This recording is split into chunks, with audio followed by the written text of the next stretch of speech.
Got them right here. Flip City Magazine. Remember Mad Magazine? Then it went woke? Well, don't worry. Flip City has no chance of going woke.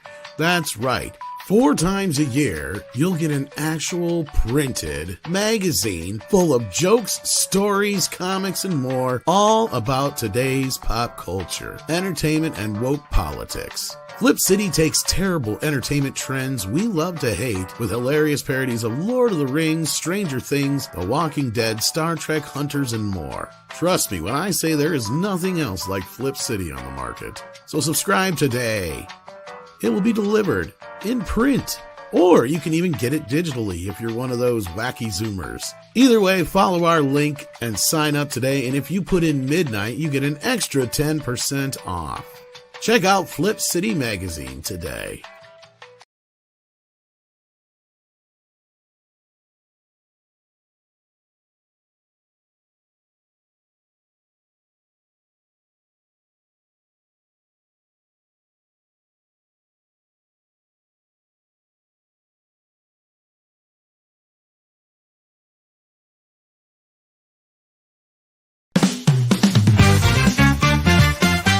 We're gonna get a little bit crazy, wild and maybe even vulgar, if you please. It's after dark and we're gonna light it up.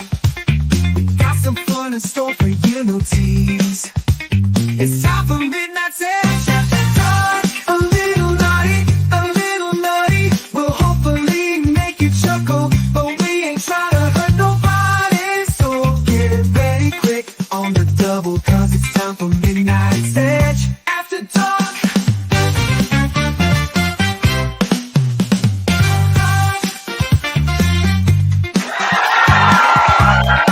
Welcome everybody to the program. We got Cobra Kai Season 6 trailer. We got Paramount merger talks and more. Welcome one and all.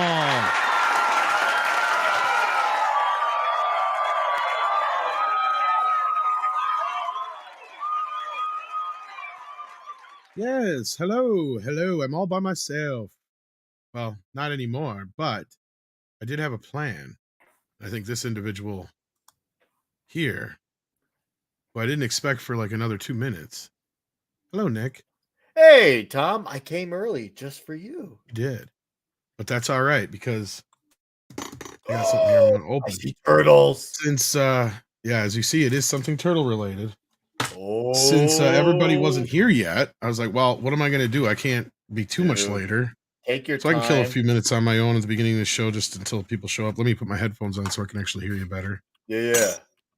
So, Dude, this is there we go. I just like that I come here and I see turtles. That makes me happy. I was actually watching turtles cartoons with the kids, so it was There you perfect. Yeah. Well, this is actually something turtles that is a re-release of sorts, but I've never had before. And that was because when the show came out, I was already an adult. I had a kid who liked the show, but he didn't really like the toy. Like, he wasn't, the only toys my kid was into was like cars. That was really it. Okay. So here we go.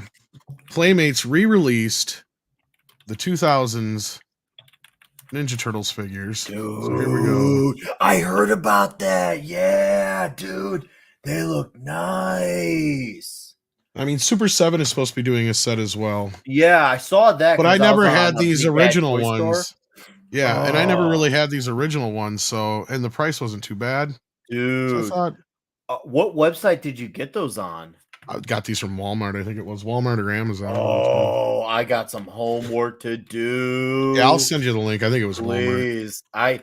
I have like a Michelangelo collection going, and I gotta keep that going. Oh, dude, I hear you. That is nice. Yeah, I mean, I'm not somebody who's been buying a lot of turtles lately. I mean, trying to back off because got to save money and stuff like that. But yeah, I thought, why not? Dude, that is nice. And while we're waiting for others, yeah. So let's open up a Leo here while we're at it. Dude, do it. And crack open the seal. I know so many people are freaking out right now, but hey. Don't break that seal. You know who would actually literally be proud for it? And I guarantee you, Bobby himself. Him and I were always the biggest supporters in taking the toys out of the box. Does it have the new toy smell? Kind of. Not as smelly as when we were kids, but then again, my smell might be not as good as it used to be. Oh, there is. Dark Maul's like, don't open it. It's too late. I gotta find all the little rubber knobby things. Oh, yeah, see, D-Bud's with us too. He knows. He gets it. Well, I never had these, so I want to see how good they are. That's why I see the thing is when you have the advantage of taking the toys out of the box, you literally get to have at your own desk. I get to have my Donatello as the Undertaker because I have it at my desk. I mean, come on. How could you ignore this? Come on.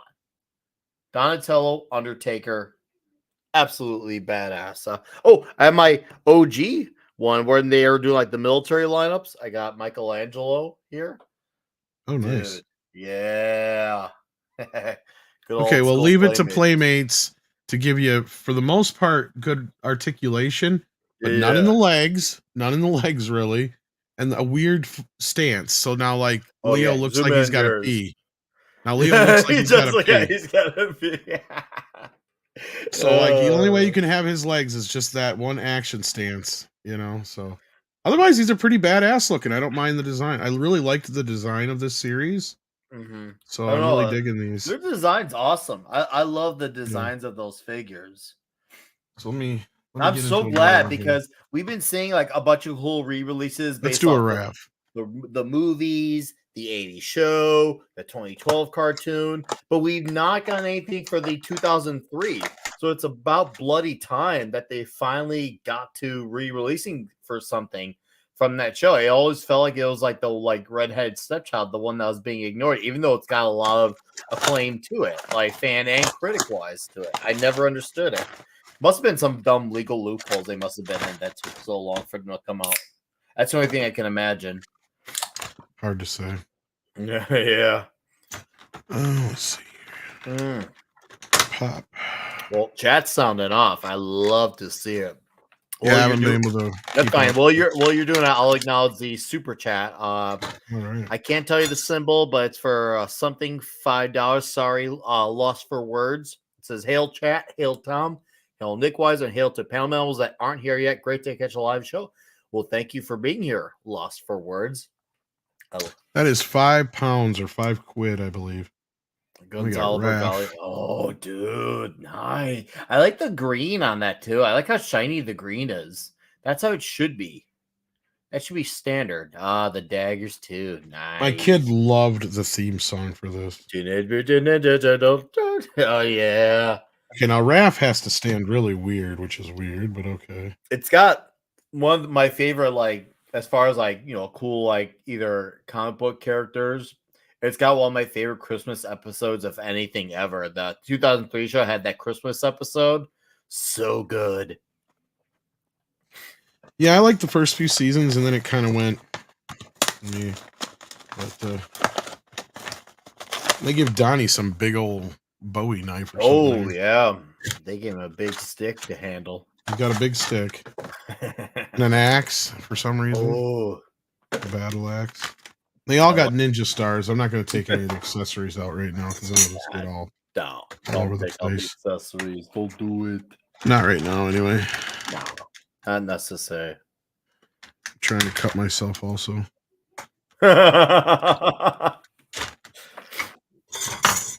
Okay, yeah. The only complaint I got about these so far is the legs. Like, they really stuck them in this weird position where they look wonky as shit by the way they have to stand. They didn't put the plastic wraparounds on like the legs and arms like they've done. No, what I mean is just the pose that they're in, like that they have to stand in to get them to stand up. Their legs just are kind of, and that was the problem with the original ones too. Their action pose or whatever you call it. Yeah. Because like, oh yeah. See, I like that. Well, I like that pose for Donnie. That's a cool. That one's not as bad as the other two, but you still got to kind of, yeah, his doesn't look as wonky as the other two. Let's see what Mikey looks like. We got one more here. Do it. I don't know if anybody else is joining or what. Where the hell is everybody? Let me take a I look. mean, it's 2 days before 4th of July, but Yeah, but it's not the 4th either. Script is having CC was issues, and okay. Well, hopefully he'll be here he soon because he should be here soon. And it looks like Price has got internet issues, so he's working on resolving this. So they'll be here soon. So does that mean Price is actually Canadian? Okay, there was zero things keeping Mikey in here. Dude, I saw that. I don't know what to tell you. Consistency, folks. Consistency. That's all I got to say. Okay, now Mikey's arm is all out of whack here. Here we go. Okay, there we go. Now, what's his stance like? Well, his stance... Yeah, they're all in like wonky stances, that's for sure. Yeah, that one looks. See, I think the Donatello pose was better. That one is a bit. Yeah, that's definitely more wonkier. But the Donatello, I thought, was actually kind of perfectly posed. They got nice shading on the the chest shell and all that kind of stuff. And, I mean, there's some articulation here, not as much as I would have hoped for, considering the years. Since you gotta get those ones from Big Bad Toy Store, the ones like I want to get the Super 7 ones. That's the thing. I paid the same amount for one figure for all 4 of these. Oh yeah. Oh, I know. Yeah, I'll send you the link for those. I'm pretty sure it was Walmart. Yeah. These are just the repros of the old Playmates ones is all it is. So yeah, there you go, guys. Mikey, write it off. Good old tax write-off. Mikey can write it off on the taxes now. Yep. I showed it on the show. And I opened them on the show.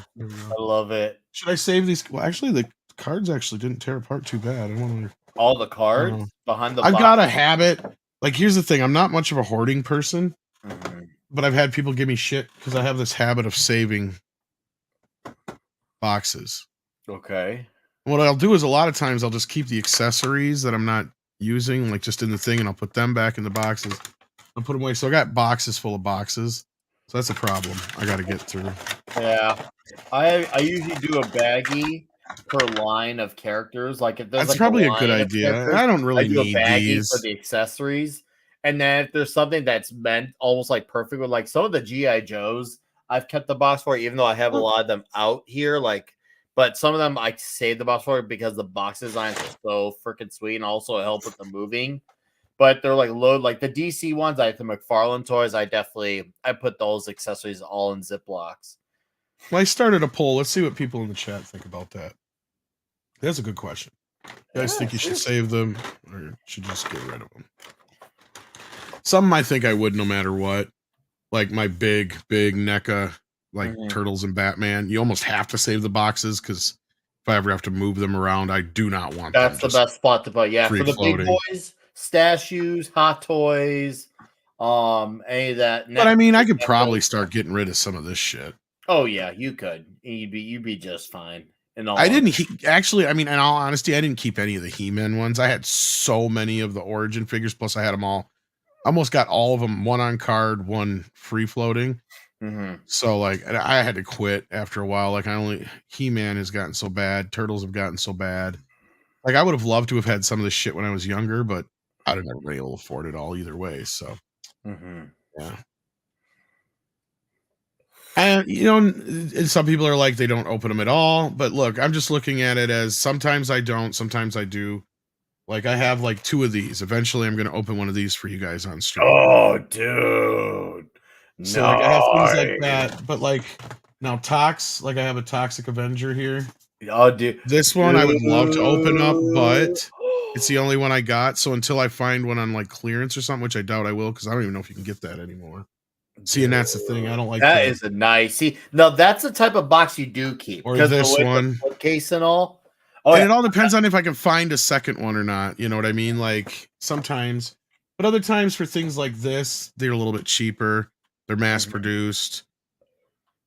I don't think I'm going to have a hard time getting another set if I really, really, really wanted a card back set. But I don't have room for the shit now. That's my problem I'm running into. So, yeah. No, I hear you, man. It's an ongoing battle with the toys. Welcome to the Tom and Nick show, which is funny because we're the only two on this show that have actually met each other in real life. Yeah. Yeah, we could say we've done that. I'm happy. I'm proud and honored to say we've had that life experience. And it's funny because the topic we have today is related to something I gave you when I met you. You did. We have that video, but we also have a couple more people joining us. Finally. Oh, here we go. I wasn't even sure CC was going to show up. I thought I must have misread your message. I thought that was your way of saying you weren't going to be there. I was trying to pack, but then I saw nobody was here, and I was like, I got to come in to save the day. A script is trying, but thank you for being here, and we got Price here as well. How you doing, Price? I'm good. Sorry, I think my mic is too high. I'm good. There was a problem with my internet, but now I think it's okay. You're a little jittery, but not too bad. I think you're coming through okay for now anyway. So hello, boys and girls.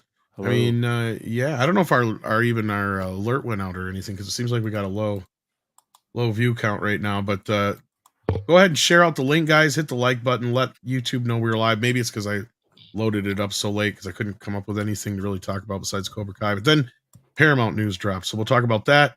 We'll talk about Cobra Kai.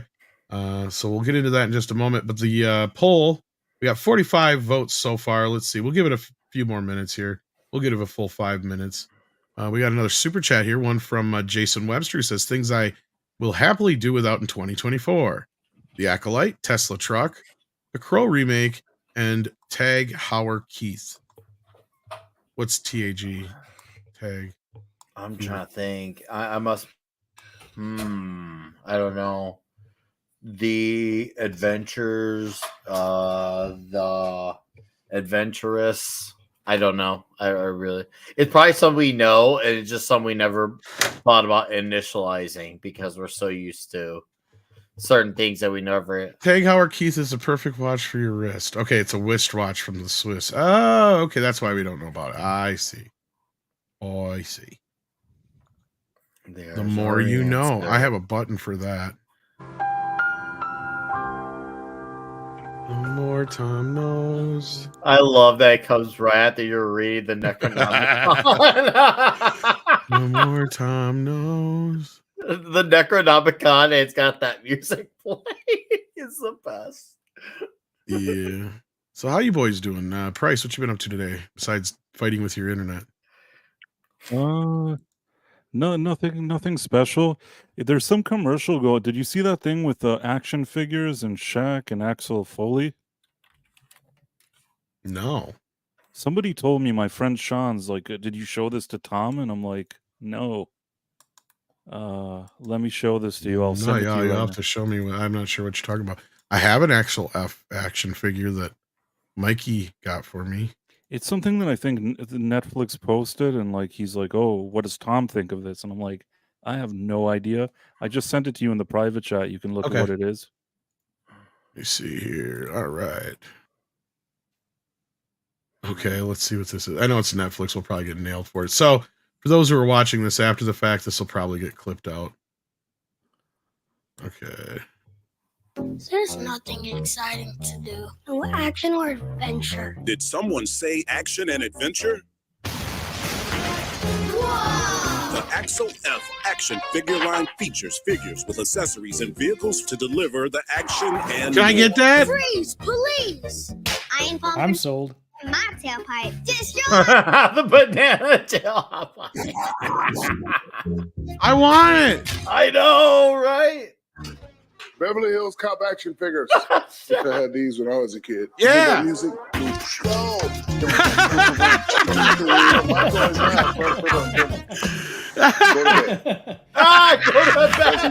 can appreciate the toys from a mature point of view. Damn it! You're going to max out my insurance deductible.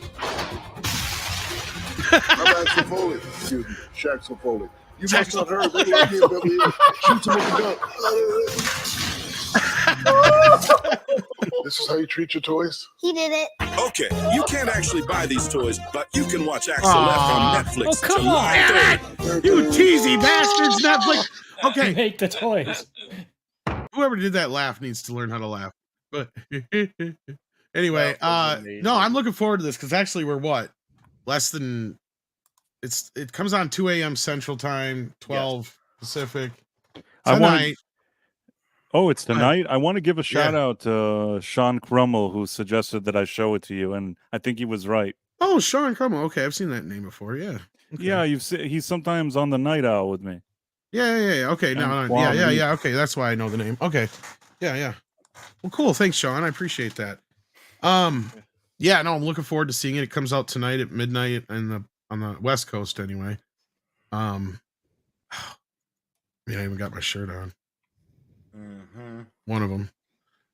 I watched all 3 movies the last few days. I even tried talking Nick into doing Beverly Hills Cop 2 tonight instead of Independence Day. Yeah. And yes, 6.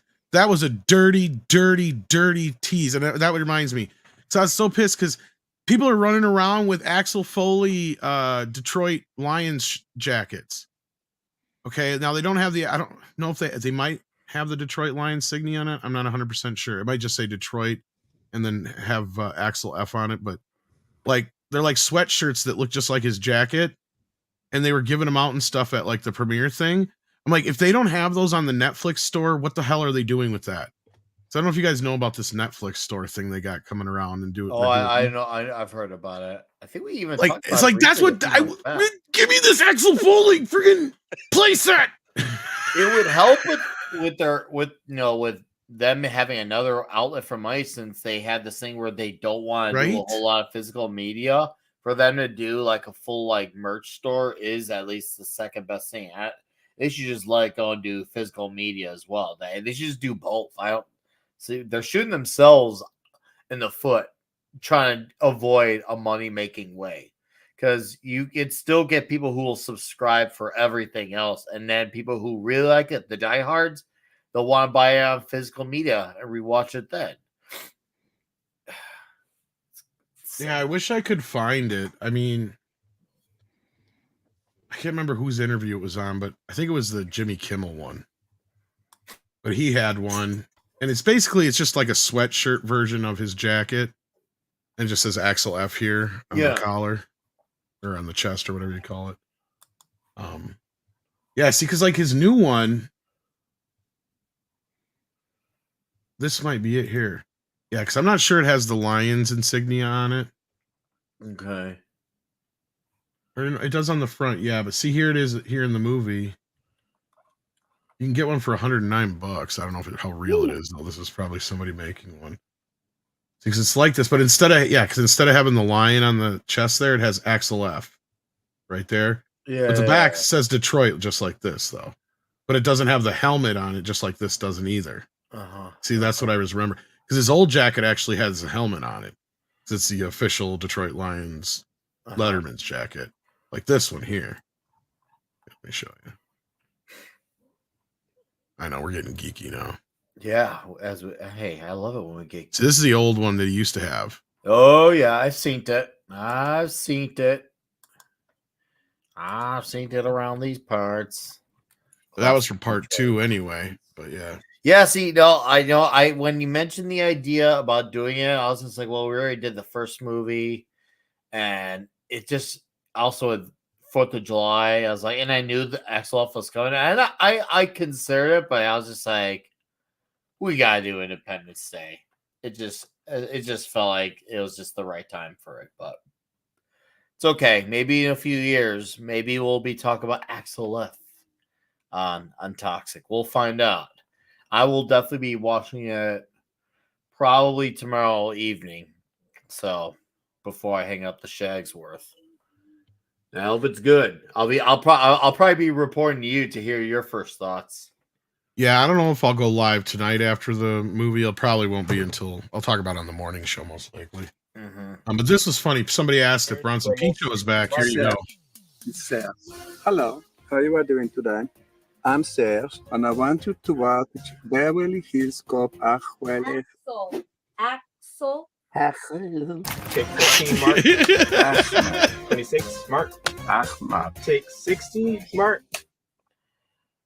Really, 60? Mahmoud F. Axel F. Only on Netflix. You want me to have this attitude, or you want me to say only on Netflix? They're nailing the advertising campaign. Yeah, I was gonna say the advertising is really good. I'll definitely say that it's really good.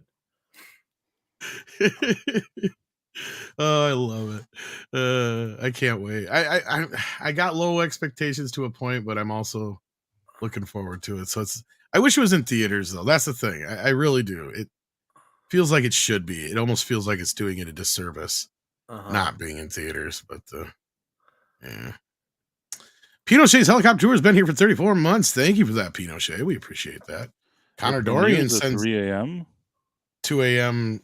Central. Yeah, so 3 Eastern, I would be, I think. Oh. It's kind of late. Yeah, it's pretty late. If they could have gone like 9 p.m. Pacific and 12 midnight. Yeah, I know it'd be Eastern, nice if they'd have done something like that. They really like pushed it. I mean, who's going to watch it at 3 a.m.? Well, I'm going to watch it at 2 a.m. So. Everyone coming back from the bar, maybe. I'm probably going to watch it. Okay. I'm probably going to watch it at 3 a.m., but most people aren't. If I didn't have work in the morning, I absolutely would stay up for it, but I'm always work at 7 a.m. Wednesday morning. That sucks. Yeah. Unfortunate, but it is what it is. You might catch the Axel flu. I can't come in. I caught the Axel flu. I've got to watch Axel Foley. Bye. And then watch Axel Foley. I'm just so pissed. I would totally buy one of those sweatshirt jacket things. It's like, are you kidding me? They are pretty damn sweet. I gotta say. Oh, Beverly Hills Cop is hard to find anything for. Like, I even scour eBay every once in a while just to see if like the lobby cards will pop up or something. Something that's. I mean, I've got pretty much almost anything you can get for the movie. I've got posters and stuff. I've got other things, so I'm like, it's kind of looking for something, but. I got's the movie on. I got my original DVD and of course Blu-ray. One of the few movies I have more than one copy of, and of course I got the vinyl for the soundtrack because the soundtrack's incredible, of course, and such a memorable. That's another thing I've been kind of leery. Have you guys heard any of the tracks from the new score? No, I have not. I have not been too impressed with that.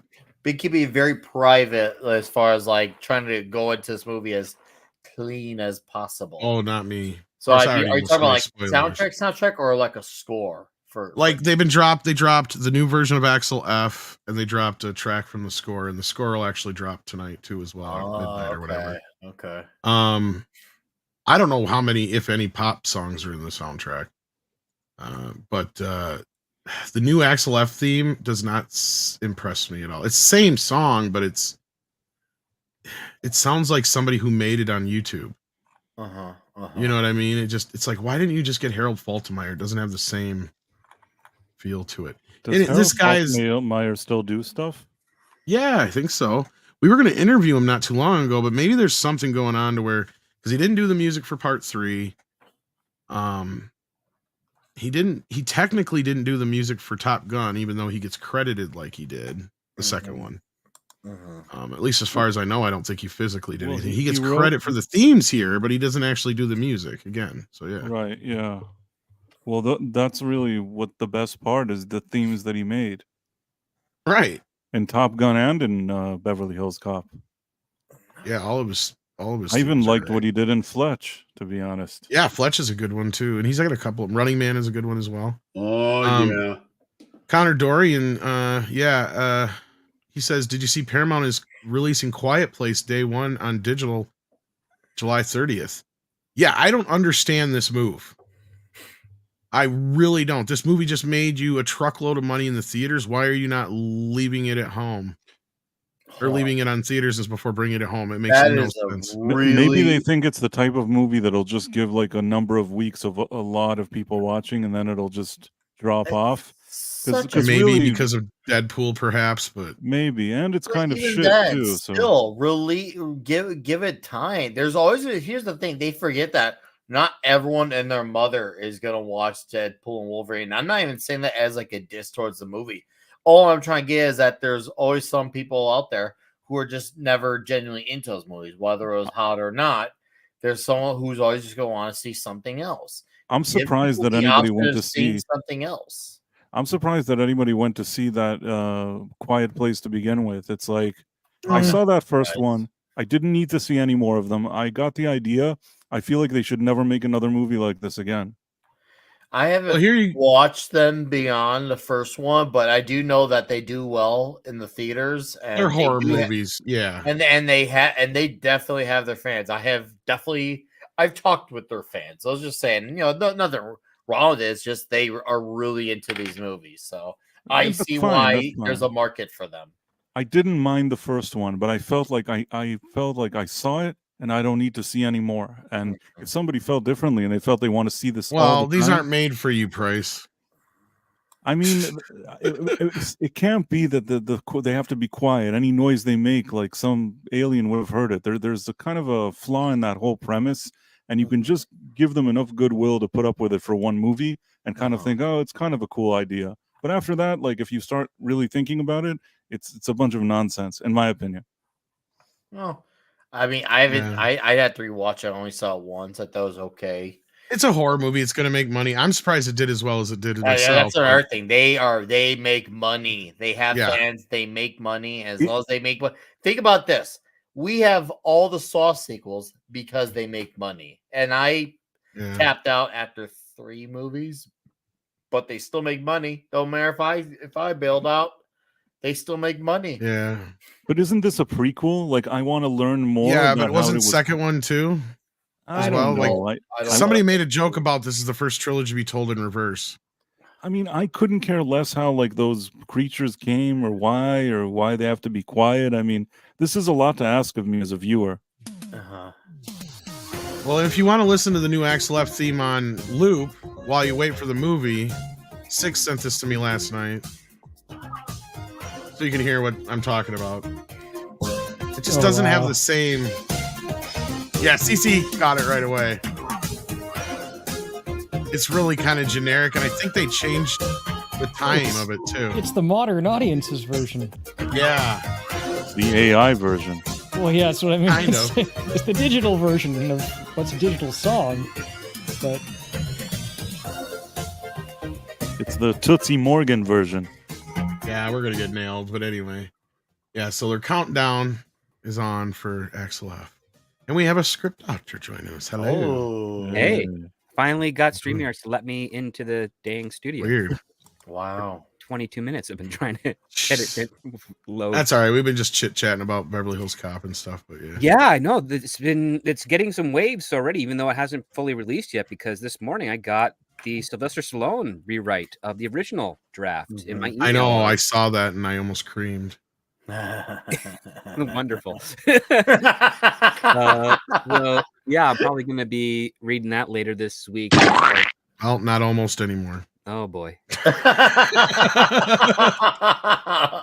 Well, I guess you have all those boxes around. You can use that to scrape it off the whatever you hit. Yeah.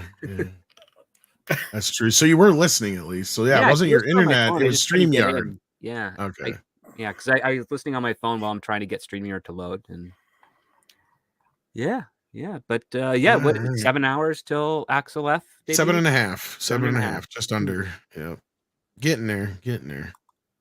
And can't wait. So let's get into the actual topics of the day, because we have some toppings, as we like to call them around here. I like pizza. Since Paramount was brought up, do we want to start there? We can. Yeah, let's start with Paramount. This is a big deal, but it's also a small short story, because here's the basic breakdown of this, guys. Now, the headline can be slightly misleading, and by slightly I mean this. It says Skydance Media and National Amusement Inc. reach new merger agreement for Paramount Global. Okay. So what this means is Skydance puts in an offer for their merger, but then that opens the floor then for others to match or beat that offer. So this isn't a done deal yet. So a lot of people are running around going, okay, Skydance is going to merge with Paramount. Okay, it's like, nah, I wouldn't jump the gun yet. This is a day after we just heard the talks about Warner Brothers merging with Paramount for Paramount Plus and HBO Max.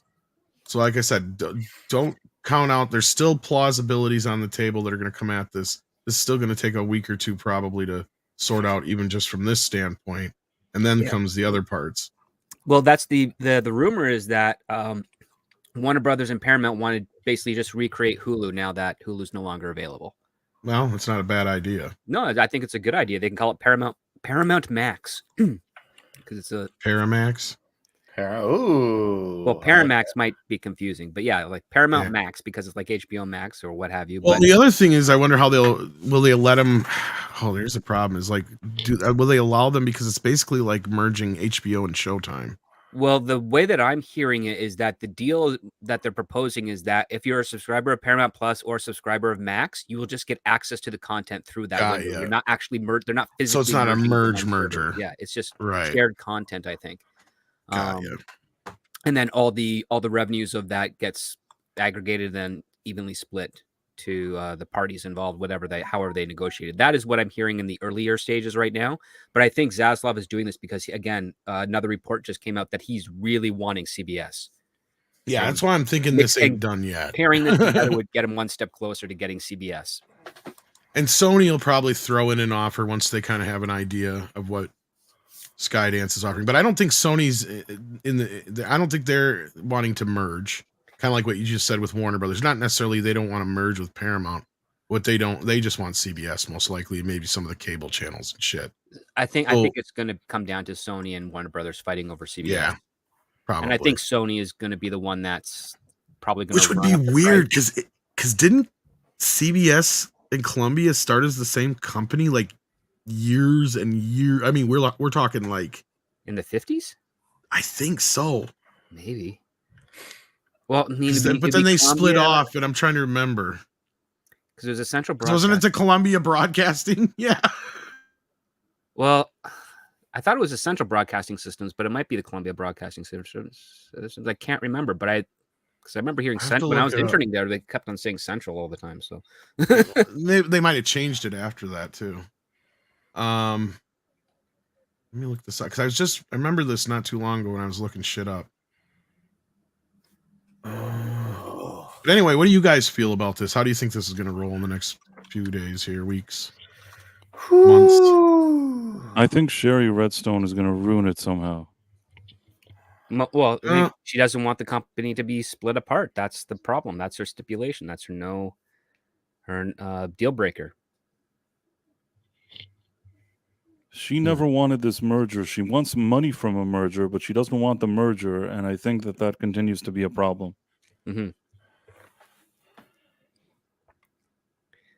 She has a big ego.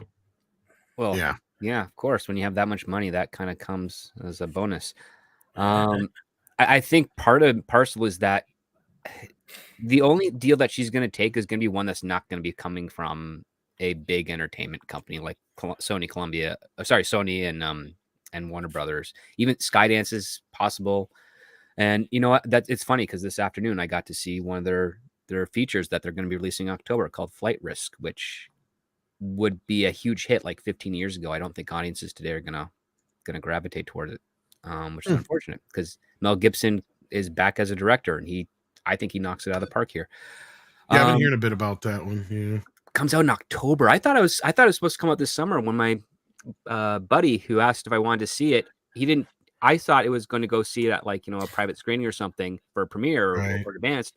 No, it's at his house because he works on some of the special effects, and I wasn't listening properly. I thought he's like, do you know what's coming out? He's like, do you want to see a cut? And I just misheard him, and I was like, oh, gotcha. I went and got to see it. Nice studio that he has. Yeah, and I'm not seeing anything here about CBS, so I must just be misremembering something at some point.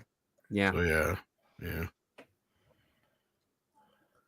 But no, I mean this Paramount's going to be in these types of deals negotiations, I think, till the end of the next couple of weeks, at least, if not longer. Yeah, I don't. That's why I said it's a big deal, but it's not like a stop the press. They're on. This is it. No, they're going because then it's also got to go through regulations and everything else too. Yeah, and it's actually going to be a little bit harder now because the Chevron ruling was overturned, which means now it's up to the judges and the courts. So yes, bribery is not included, of course. If they get a set of judges to authorize this, it's going to be very, very surprising because again, the scuttlebutt is that they're still really upset that they allowed Disney and Fox to merge. And they regret that, and they can't change it. So because nobody's contested it, and nobody would. Money's already changed hands, debt's already done, company's officially dissolved and merged into Disney. You can't reverse it at this point, and competition now has also shrunk, and we're seeing that too, especially with. Not just with Axel F not getting a theatrical release instead of going to Netflix. We also have what is it that Quiet Place is now going straight to streaming in a couple of days or something. Well, at the end of July, at the end of the month here. Yeah. And which is awfully. They just sold. Early. I think they're selling BET for 1.6 billion. I guess that's another thing that helped them out here. So they never cared about that anyways. That's been something that's been in the works for a while, but I think that's even much less than what they were hoping to get. So that's the thing. And here's where I wonder if Sherry's just going to be basically just sitting down and shutting up at some point, and she's going to have to suck it up. Because at this point, I'm sure her lawyers have warned her that you keep pushing this. You're already in the zone where you're going to get probably sued by a bunch of people when you come out of this anyway. At this point. Like, you keep pushing this even more, you're going to get lawsuits before the sale even happens. Because, you've got the people in the board and stuff like that that are going to be like, sooner or later, they're going to be like, you're the only one who's getting any money out of this deal. Right? So there's shareholder interests, there's other people's interests that are involved that aren't just Sherry's interests. And she's already destroyed things so badly that their stock is in the toilet. She's doing the bare minimum to make it seem like she was eager to do this or open to do this kind of merger. And I think she's only doing this bare minimum because if somebody sues her, she'll be like, look, like I was discussing this thing in earnest with Skydance. I was negotiating with Sony. We were looking for the right deal. So I feel like she's playing a two-faced game. That's my opinion. Well, she has started trying to make a better deal for herself. And I think where they called her bluff was, I don't know if you guys remember hearing, like, I don't know if it was rumors or what, but I kind of heard, version of what I heard was that basically it was looking like they were going to make more money, or the only way of getting out of this mess was going to be to just parse everything off and sell it. And Paramount would be basically just nothing, right? They would sell off all the IPs, the catalogs, all that shit. Because there was talks of Star Trek being sold again. And some other shit that was going around, and BET just got sold. So I wouldn't be surprised if that wasn't happening at that point. And she realized, if I don't do something now, then I'm going to lose everything. Or it's just going to go off piece by piece by piece by piece by piece. Because at this point, it's a shell company of just IPs, basically. She'll take it. She wants to go to cocktail parties and say that, like, she has Paramount. You can sell off BET. That wasn't good for a cocktail party anyways. She was happy to unload it. That's not the point, though. I mean, this is like you're trying to sell the house and somebody comes by and buys the windows. Somebody else comes by and buys the doors. I feel like somebody else comes by and buys the garage door. You know what I mean? Like, no, she's getting rid of Paramount. Like, that's just it. That's what this is all about. Is she's got to get rid of the company. She can't afford it anymore. But yet she don't want to split up CBS and Paramount. That's her big hang up because of her legacy and because she brought it back together after her father tore it apart. And if she has to tear them apart again, then that's basically a defeat, an admission of defeat. And she'll never admit that. Well, of course not. And that's where she's pushing herself. And that's what I was saying before, to where I'm sure her lawyers are telling her, like, you've gone way past the point now, because we've talked about this the last couple of weeks. Yeah. Where you're going to get sued. And she's going to get sued. I guarantee you it's going to happen.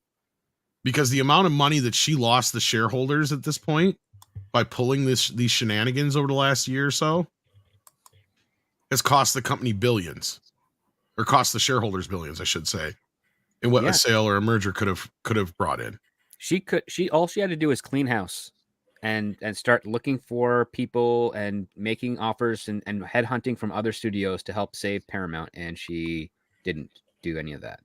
And she's on the verge of a liquidation sale now, instead of, actually, she could have walked away with a decent, decent profit from everything as far as she was concerned, compared to what everybody else was going to make. And everybody else could have come out pretty good too.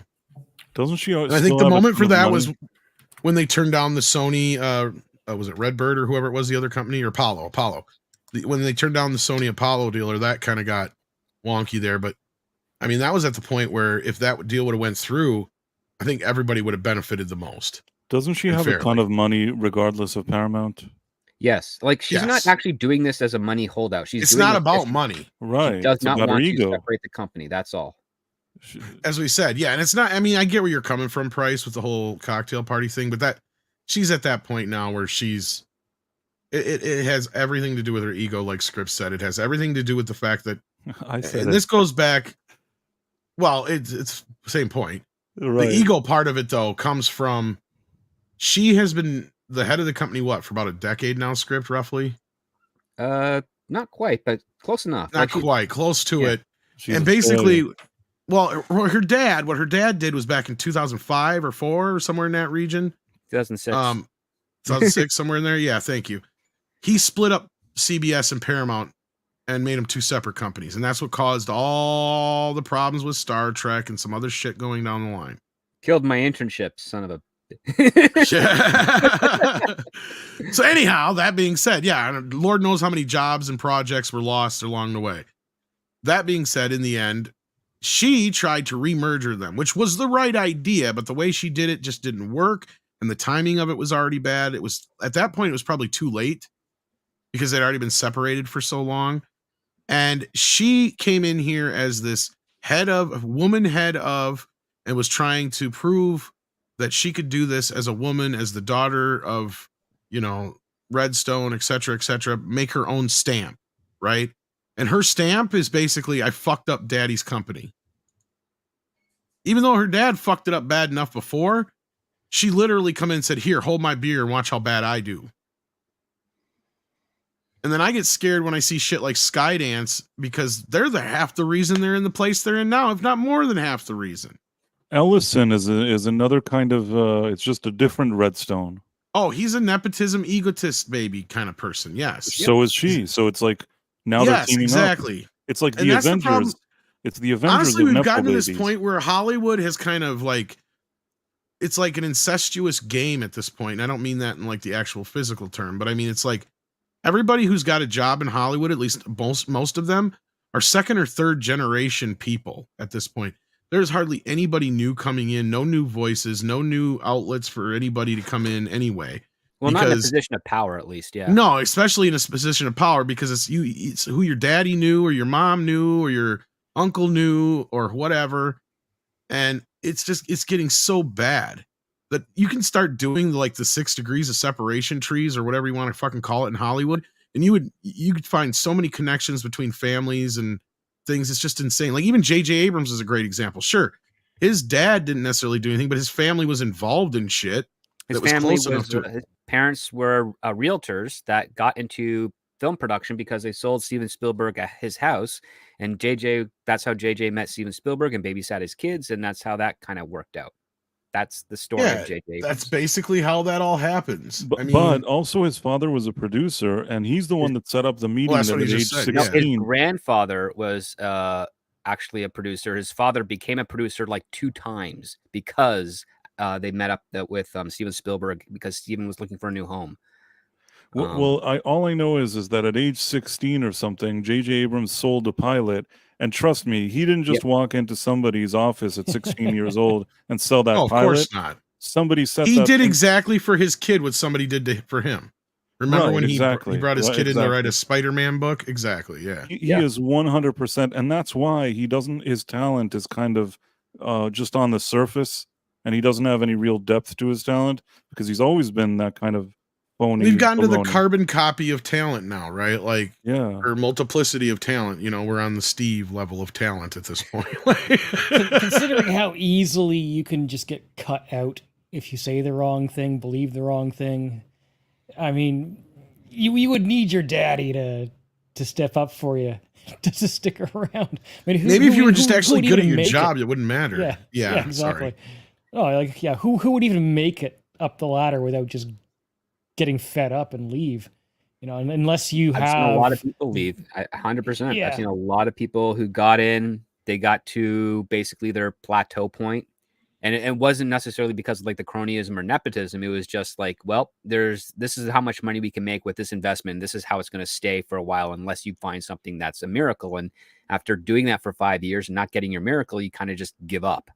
And it's basically like that meme of like the two miners, one who's only like one strike away from hitting the diamond, the other one who's like still 10 feet back, but not giving up, sort of thing.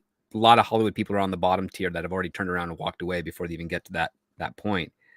And it's because it's a job that's filled with the most rejection of any other career out there. It is literally 99% rejection. You are very lucky if you get that 1%.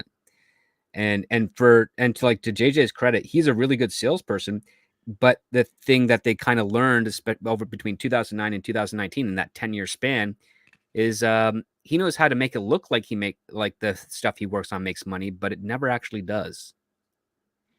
And now he doesn't get much of any work at all, like, because people have figured that out. Yeah. Well, and speaking of that, because I think the biggest thing here is we're at this point where Hollywood does need, I mean, we've been saying this for a while, but I mean, no, I think we've actually hit that point where when the doctor says, if you don't change, you're going to die, right? Like, this is it. And I think they've hit it. And Horizon's a great example of that, because you and I saw it script. I don't think anybody else has. But this is a very complicated, nuanced situation here. Now, I'm not talking about whether or not you like the movie or not or anything like that. That's not the case here. What I'm talking about is how we, as an audience, and a lot of people talk about, we want something new, we want something original, and here we got it. And this is the one time I have to kind of side with a bunch of the Hollywood folk out there pissing and moaning a bit that people didn't give this movie a shot. But there's a but. There's a problem with this. This movie wasn't made like a movie. Okay, so here's where I go to the other side of this, and I'm really curious to hear Script's entire thoughts on the thing, because I'll tell you about how I feel about the movie overall. I'd give the movie about a 6 out of 10. But the problem is it's not a movie. It's 4 episodes of a streaming series or a mini series crammed together into a 3-hour film. That's the problem. And I use film in quotations. And maybe it could be considered experimental in a way that it's being presented to us if we didn't already have outlets for something like this that I think would have gotten it more attention, more eyes, and even paid for it. And I think it's just Kevin's hubris at this point that destroyed the situation, or destroyed the film overall, because it could have been a decent film if it had just been presented as a 3-hour, took the 2 parts, made them one 3-hour movie, cut out all the ancillary bullshit, and then just did a director's cut, or just did this as a streaming series. Hell, I even made the point in the chat and other places, like, it's so close to some of the stuff we got from Yellowstone. I can't believe he didn't try to make a deal that way, and then everybody would still be friendly. But all that shit aside, the movie is kind of a complicated situation, because I like things in the movie. It's very well made. I can't really bitch about anything that's in the movie per se, but it's how it's presented. Its execution was done poorly, because it feels like a mini series, and I don't go to the theater to see a mini series. That's very interesting. And the audience was audibly and visually confused that was there, because I was actually the youngest person in the crowd. Okay. And it was actually a decent sized audience for the film. I was surprised, but they were all much older couples. And as I was getting up to leave during the credits, I could tell that, because they were murmuring amongst themselves, and they're going, is that the end of the movie? What's going on there? What happened at the end? Aren't they going to tell us? Like, they were like clearly confused. And I'm like, that last 5.10 minutes or whatever it was of the movie there, that was just basically clips and music, that's a second part that's coming out in 2 months or a month or whatever. And they're like, oh, okay, because they didn't even realize going into this that this was a chapter 1 of 4. Like, if I wasn't here and aware of that, because I'm hanging out with all of you, I wouldn't have known it either. Just looking at the poster, and I think like, chapter hey, it's a Kevin is part Costner of the problem. movie. And using chapter is part of the problem, because chapter instead of part 1 or something like that also, I think, confuses people.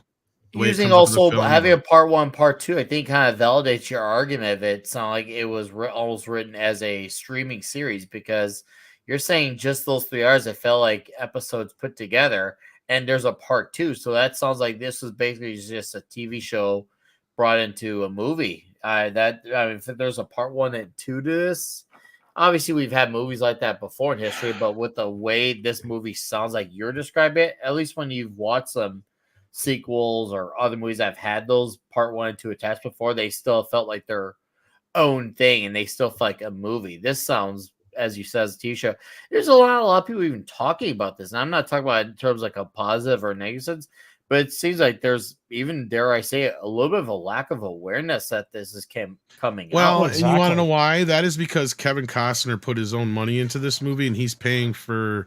Well, he didn't pay for all of it. He paid for about 30% of the production, and he's paying for the advertising on it. And I think he strategically did his advertising, and I'll tell you why. Because this movie is playing well in certain areas, but not in others. And I think he knew exactly where to advertise this movie, because I've been getting reports from people going to nearly sold out or not being able to get into screenings for a bit because they're all sold out. But that's only in certain areas. It must be because other people are reporting that completely empty theaters. So I think he strategically advertised it in areas that he knew that this movie was going to be popular. But that's still not going to save this film overall. Was he strategic enough to think about what happens next? Like how much I don't know. Well, we'll get into that in a moment. Whether he can make money on, Hold on to that thought, CC, because that is the best question to get into after I hear what Script Doctor thought of the film and what he thinks overall about this, what this means for Hollywood going forward as far as this movie. And then we'll get into off that thought from CC's question then. Well, I was in a pretty packed theater, and oddly enough, I was probably one of a handful of people that didn't fall asleep during the film. Wow. And I noticed significantly a lot of people. Some were my age, some were older, no kids. It's a very Kevin Costner-y film. Yes. Of in course, fact, even though he doesn't show up till an hour in, but yeah. He doesn't show up to an hour in, but as soon as he does, what happened? Oh, the prettiest little whore in town is immediately smitten with him. Like, yep, that's Kevin Costner. So honestly, that's where this movie should have started. But anyway, continue. Sorry. No, it's okay. It reminds me of when I was in film school, and every film student that saw The Good, the Bad, and the Ugly wanted to remake their own, and they didn't understand The Good, the Bad, and the Ugly. It's pretentious. It's beautifully shot. Acting is phenomenal, except for Rooker, who can't do Irish to save his life. Michael Rooker? Yeah. I thought he did okay, but yeah, I mean, that's fair. He changed the octave of his voice to it to the point where I knew he was putting on a character, not acting. Okay. Because again, one of the tricks that I've learned from other actors is that when you're doing an accent, don't change the pitch of your voice. Just try and make it sound natural and flow, which makes it really difficult because again, not every Scottish person sounds like Sean Connery, right? So that's because Sean Connery has his own natural way of talking, but it's a very distinct way. Not every Irish person sounds like the Lucky Charms leprechaun, okay? But Michael Rooker was kind of getting up to the edge of that.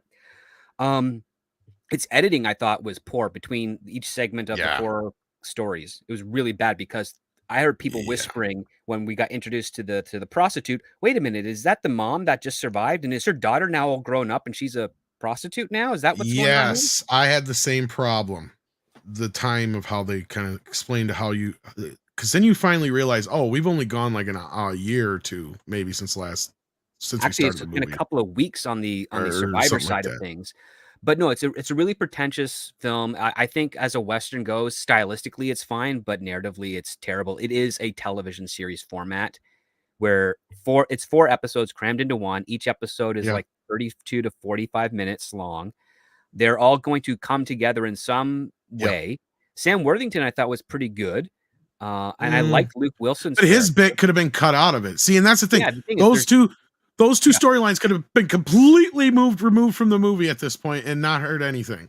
I think there's this young girl named Elizabeth, who's the child of the mom, and they survive an Indian raid. Kevin did the dumbest thing ever by casting those 2 soldiers that look 30.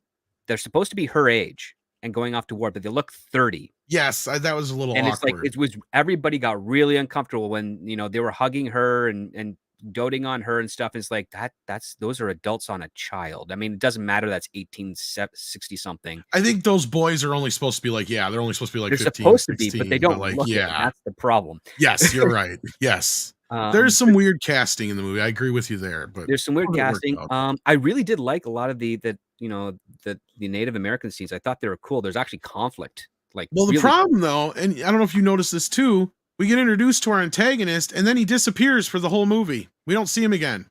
Oh yeah, after that point, yeah, he's gone. Yeah, he's gone. We never see him once again, and through the whole entire film, we have no idea what he's up to. Nothing.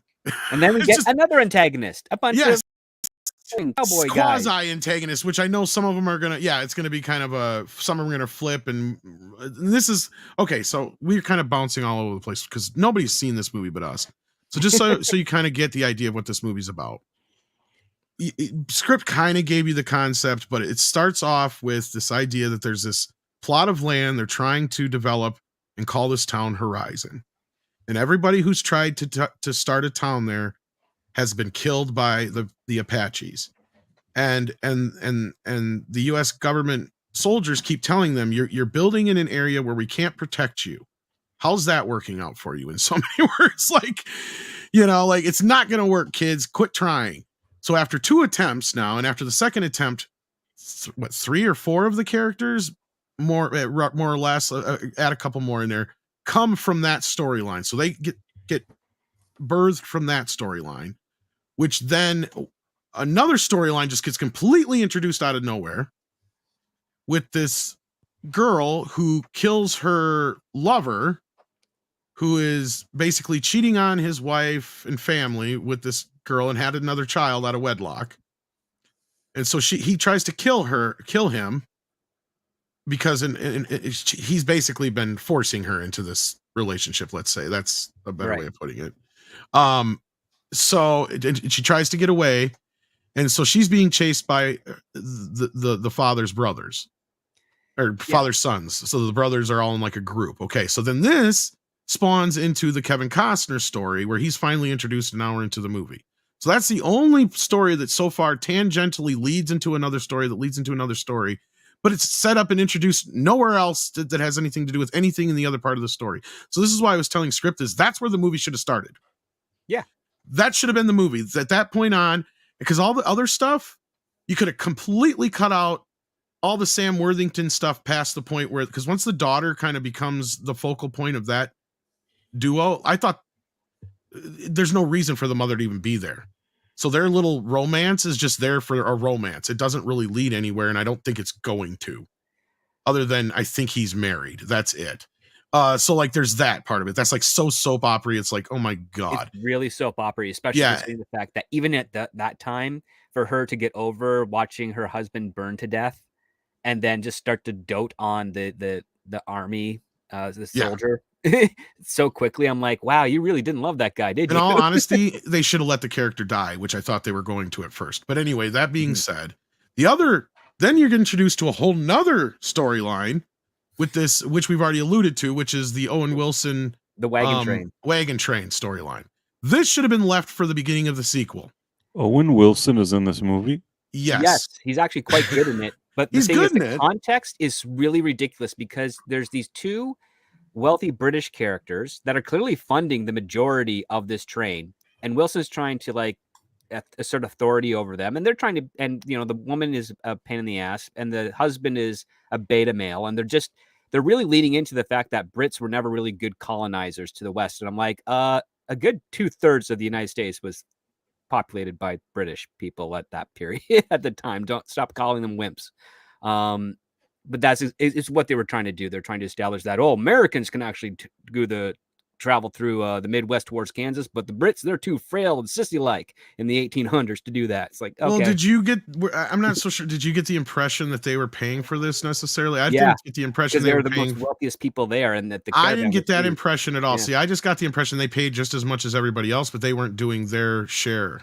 That's the way I kind of got it. I didn't, and I mean, I have to watch again because I don't want to watch it again after that. Well, I liked it more than you did, evidently. Yeah. I mean, I wouldn't mind watching it at home. That was my biggest gripe overall. Mhm. Was like, this should be 3-4 episodes of a mini series and not a fucking movie in the theaters. I see why you wanted to put it in the theaters because it looks beautiful. It's Mhm. shot beautiful. The sets are beautiful. The costumes are beautiful. You There's know, also one most more of the story we haven't addressed yet. is there which one? I'm Little forgetting. boy with that 5-minute horse riding scene to get away from the burning Oh, well, town. that was one. Yeah, that was the other story that Comes yes, back you're with right. the mercenaries, and now they're on a hunt to kill any Indians that they encounter. And the kid is actually having second thoughts about that. And that should be the only other storyline going on right now. Mhm. To be honest with you, because that's just it. As Script said, all these storylines are eventually going to converge in the rebuilding for the third time of this town horizon, right? And they tease that in the end trailer for the next film. And really, I mean, all this wagon training stuff could have been left for the sequel and stuff like that. The more important stories here were the boy and the Apache killers, because that gives you, you know, the storyline into your antagonist, because you know he's coming back. Yeah. Right. Because you can kind of figure where the story's kind of going. It's quite easily telegraphed that's going to come to a Yeah. head. There's going to be a huge fight over in the land of Horizon again. Yeah. And both sides are going to be decimated, and then they're going to split amicably, and nobody's ever going to deal Horizon because it's not about the town, it's about what's beyond it. Hence Horizon. Because that's Kevin Costner to a T right there. Something to that effect, or because here's the whole thing is I also heard because there's supposed to be 4 total chapters to this. Yeah, good luck with that. So this one ends just as the Civil War is beginning, and that was the scene that Script was referring to which is actually kind of a sweet scene if it wouldn't have been much older looking men. Right. That's the only sad thing that part. got uncomfortable. The young girl that they got, she looks to be about like 12 to 14. And then the guys that are playing them are clearly in their mid to late 20s at the youngest. Yeah, and the scene is actually not bad. It's just the age of the guys that got. Oh yeah, like on paper. Maybe back in the 1800s, people were. That's how people were. Technically, yes. What the problem is, what Script is saying is, whoever this actress is, and I'm not looking. I don't have her right in front of me. I haven't looked it up. I don't know what her actual age is, but clearly she is supposed to be playing like 14, 15, which I know this is weird to say this, but back then in those days, that's about the age you got married off. Well, Yeah, because probably was. life expectancy, you're lucky would be 40 years old. But at the same time, at first you think she's kind of like 12, maybe, but then by the looks of her, but then the way she acts and throughout that's one of the things I wasn't completely clear on either was her age, and I don't think it's ever really brought At that up. time, if she didn't get married, she'd be considered an old maid. Yeah, well, and see, and that's the other thing is that storyline with the mother is kind of schmaltzy, and also because that also ties in with Michael Rooker's story a little bit, which is technically his story. Around his wife, there were points of this where I laughed, and not because it was a genuinely funny scene, but because it was ridiculous. But see, that's the stuff where I'm like, this is stuff that you would put in a TV show, not a movie. Yeah, like that's what you're doing, little character elements, but like they do a piss poor job of setting up some characters while also giving us way too much on other characters and dwelling too much on them, like the mother, like I said, because unless something is going to come up later on, it's really, really important. I don't see where she's serving any purpose for the story right now, other than having this affair with Sam Worthington, basically. Mm-hmm. And you said, she kind of jumped right into that pretty quick, considering. Oh, yeah. Like she saw the uniform of the cavalryman is like, hello, sir. Especially after the trauma they just went through. I mean, it was, and that's one of the best scenes in the film, probably, is how that's all presented. And then you get the best scene, in my opinion, the entire film is the scene between the old Apache talking to the younger Apache. Yeah. And these are all like his sons or adopted sons and such, or a mix of. It's not quite exactly clear, but like, because you can tell, like they're having the older son and him are having a back and forth, because the older son is the one who's leading the group going in and killing the settlers. These raids, yeah. He's possessive of the land, and the older guy is like, we can share. They're not hurting us, basically, is what he's saying. And then he's like, all you're going to do is bring on more hatred, and they're not going to care which one of us killed their families. They're just going to kill us all, kind of thing. And, of course, the young buck's like, well, fuck you. I don't care. I'm going off on my own. So, like, yeah, that's setting up stuff for the next film. But the next thing you know, that character, that happens all in the first 90 minutes of the movie. And then that character's never seen again. I mean, I know I haven't seen it, but from what you guys are describing, this sounds like a big ego trip of Kevin Costner, who It probably is. he didn't like that Taylor Sheridan was getting credit for Yellowstone and that people weren't telling him how great he is, and he wanted to show that he can do this too. And now he's making this kind of Yellowstone, and I don't think it was necessary. And I think he just annoyed whoever actually watches Yellowstone, because instead of going and completing that series and then doing other projects using that momentum, he just kind of dropped out at the last, like at the 5th season, which is really a bummer. Yeah, and I think people are getting confused. Okay, Sam Worthington is dating the mother. Yes. Okay. And the mother is like 27. I don't know. It doesn't really say, but she looks a little older than that even. But yeah. And then she gets into an affair with Sam Worthington. But she has a daughter who they don't really specify, but from what I think CC found in the background here, the actress is 13. Mm-hmm. And then the actress playing the mother is 26. That's a hard 26, y'all. Yeah. Unless you unless she's the one who's playing the British on the wagon train. That's what I was going to say. There's 3 other women this could be that you got to make sure you're saying. Yeah, I haven't seen the movie, so I'm just looking up the actresses. Yeah. It could also be the one from the Costner story too. Ella is on the wagon train, so she's not that mom. No. Yeah, that'd be the British chick. Yeah. The other ones in the cast are about my age, so probably late 30s, about 40. You know, in that region. Yeah, I was going to say the mother of the daughter. She good looking, but gotta she's clearly over 30. Yeah. Yeah, gotta be. Yeah, I think Lizzie. You said, yeah, Elizabeth is the name of the daughter. Yeah. Yes. So that's the other problem is I could barely remember the names of half these characters. Hayes is the only other name I really remember. Yeah, it was. If you think back on something, you can remember the names. Marigold and Hayes are like the only 3 or 4 that I remember. Nat was the name of the guy in the paper thing, but I see now that one's the one that threw me off because I thought Nat was the name of one of the boys earlier on in the thing. I'm like, wait, is that the same character growing up now or what? Because that was what's throwing me off. Is like, how much time are we jumping here? What's going on? Because like the beginning of the movie, you jump a lot, and they don't really tell you where you're at exactly. No, until you get up to the Civil War, then you kind of have an idea again. The mother is actually 42 right now in real life. And you were saying script? To your point, like we get like locations, but we don't get any time or lapse time frame or difference. It's very confusing. To your point, yeah, Elizabeth, Marigold are the only 2 names I remember. I don't remember Kevin Costner's character name. I don't remember Sam Worthington's name. Yeah, I don't remember his name. There's a lot of people from the cast of Yellowstone in this movie. And that was the thing is like if certain people weren't people I knew, like Michael Rooker and Sam Worthington and Owen Wilson and Jeff Fahey is another one. Actually, Jeff Fahey is really good in this. Yeah, he plays kind of one of the more badder guys, and I think he's going to be one of the ones to kind of have a. There's going to be a flip out in that gang, and he's part of the gang that's out slaughtering Apaches. Yeah, he's part of the mercenary team, and they've recruited the boy that basically got to the cavalrymen at the U.S. Army base to alert them that they're being attacked, and it's like, well, it's like a day's ride away. But I was laughing at that scene because it's 5 minutes straight of him just on the horse with ramped up music. And it's like, okay, you kind of done your point, Kevin. Let's get to the next. Well, and I thought that was going to be Kevin growing up later on. You know, that one kid. I'm like, okay, so is this going to be Kevin later on? I'm like, he's really emphasizing this kid now for some reason. But then you see why, because he does become. But you're right. This film is full of indulgent shit that you could have cut down the 2 chapters into a decent 3-hour movie, probably.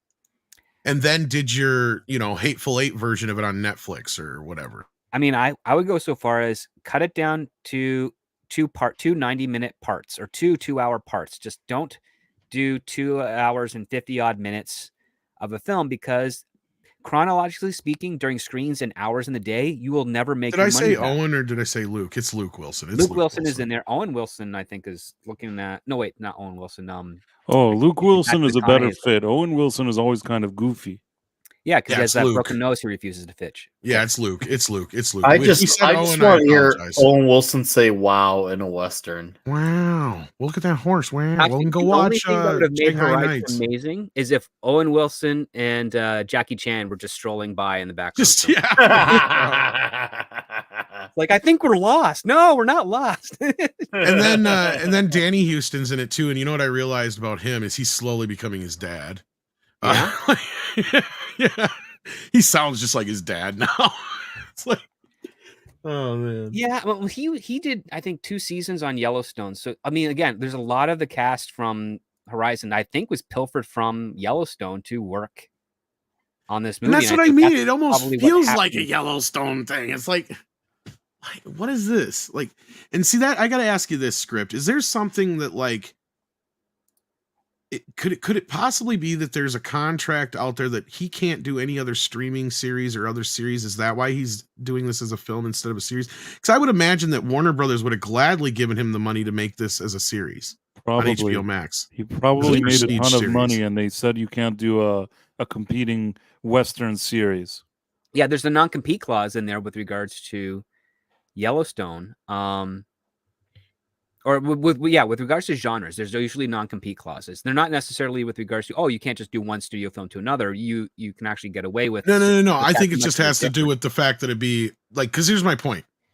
This is being released as a film in theaters by New Line Cinema in 4 chapters, and he's putting up 30% of the money and doing all the advertising because it's in theaters and he believes it, and he couldn't get any funding any other way. My point is I can't imagine that Max and HBO or whatever wouldn't have said, "Oh, Kevin Costner wants to do a prestige Western series for us. Sign me up." How much money does he need? He has to have that's a why non-compete. He has to have. That's what I was. That's exactly my point. That's what I'm thinking. Is he has to release this as a theatrical film? Yes. I bet you he had a non-compete on Yellowstone, and when he finally managed to get, because of Yellowstone's success, finally managed to secure a deal for with Warner Brothers and New Line to do his Horizon story. They basically said, "Well, we want to do it in this window period," and Kevin Costner had to make a choice, which is like, well, he can't wait till Yellowstone's done. So he might as well walk away from Yellowstone to do his dream project, which is never going to be as good as Yellowstone, even though Yellowstone is a soap opera. Yellowstone is at least more competently organized of a story. Yeah. Yellowstone started off better than it ended up. Well, like agree. the And here's the first few sad seasons part. were much better. Here's the sad part with that price. And this is why I keep beating over the head with it could have just been something for Yellowstone, because then he probably could have done it as a series. And it's about point where they just need to kill his character off anyway. Because I mean, I love his character, but they've been meandering in this shit. He's been shot. He's got cancer. He's been at death's door now for the last 3 seasons. And he's also going to become the governor of what is it? Montana. Like that's but he'll be dead before that. Yeah. I mean, here's the thing that's kind of funny with the soap operas is that a lot of the characters are kind of Mary Sue's in the show. like even though they put Beth through like the ringer physically, she's always right. She's always in she's never wrong. You're not wrong, but women love her character though. Oh no, she has the character dialogue, but no, and the thing is, and this is why I say, I know a lot of people probably get the knee-jerk reaction, but like, oh, Yellowstone is Kevin Costner. Yes and no. At this point, the reason the show's popular, I'll tell you why it's popular, because women love the Rip and what's her face? You just said her name and I just forgot it now all of a sudden. Beth. Kelly Riley. They love their romance because he is, he deserves a good woman and she deserves a second chance. So women love that, right? Like they love that kind of romance, and they're kind of the center of the show anyway anymore. Like as far as anything happening. So that's what's going to happen is this whole show's just going to shift away from Kevin Costner into the beef industry stuff with, probably Rip and her being the leads anyway. So whatever. That being said, let's move on from this stuff. But my big question then otherwise was, what do you think kind of the message this is going to send to Hollywood? You think this is a problem? I know Kevin's going to keep this in theaters for a while. In fact, I know that the Blu-ray is not even coming out till October 1st. Yeah, he's going to drag it out. This is going to... The best message that can be taken from this film, which unfortunately will most likely not be taken by most of the studios, is that no more 2+ hour films, and restrained budgets, and Kevin Costner is going to Kevin Costner. Kevin Costner is going to well, budget wise, I can't bitch about the budget actually because these movies he made the 2 chapters for $100 million, so that's $50 million a pop. I'm not saying he's going to make his money back for a while, but I don't think this is an insurmountable thing necessarily. And he's not spending the kind of money on advertising that a studio normally would. No, I mean he's got the targeted stuff mostly into the Midwest, Arizona, and Idaho, and those He's areas. gotta be. Which is fine. The thing is that the populations are sparse, so you're not going to get your Right. return back. The other aspect is that Hollywood has been having a very difficult time trying to compete with the convenience model of current media. It's really difficult. And the thing is that they pushed everybody into this corner in the first place. They decided that we can have prestige television, which, don't get me wrong, there's a place for it, but it has to have a scarcity to it, because the more you try to make everything prestige and you make it at the fingertips of the consumer, the less likely they're going to want to go out in public and see a movie. Like the shared experience stuff doesn't mean much anymore when everybody's shared experience is done through a phone. Like they don't care about being next to other people in a big crowded theater. The energy just doesn't exist anymore. If anything, what you end up having is, like in my theater, there's a whole section of it that smelt really bad because it's a bunch of, early 20-something Zoomers that don't really shower. And when they do go out, and it's in groups and they don't talk to each other, but they saw their cell phones glowing up. And every time I got up to go to the washroom, because I had to go a couple of times during this 2-hour and 50-minute slog, I had to walk by them, and holy crap, it reeked. I'm proud of myself. I only had to go once. CO. Sorry, I said I was proud of myself. I only had to go once.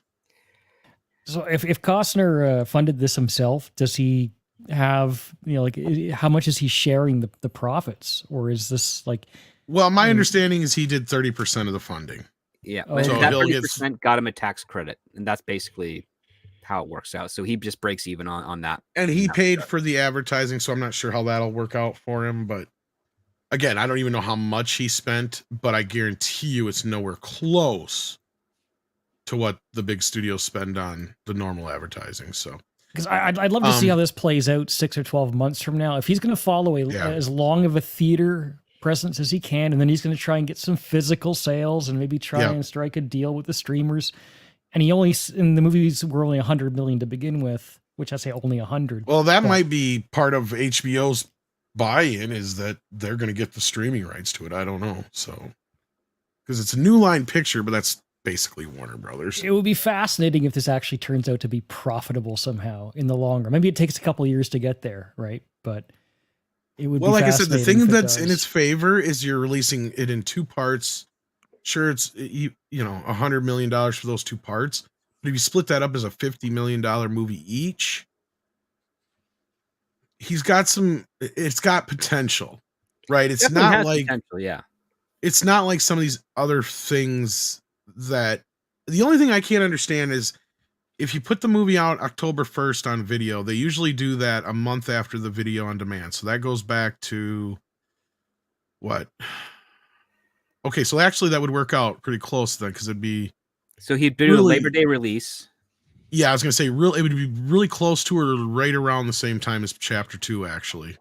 So that was what I was thinking, is you would want to get the video on demand version out before Chapter 2, because I think people would take a chance on sitting through the first part at home before going to the cinema to see the second part, than sitting through 3 hours of the first film first. Because I think a lot of people are just kind of waiting to see what people thought about it, too. Yeah, I mean, the other part too is like, listen, if you're a diehard Western, and you just long for the old days of the Wild West with bad plumbing and a lot of hemorrhoids, you're gonna love this movie.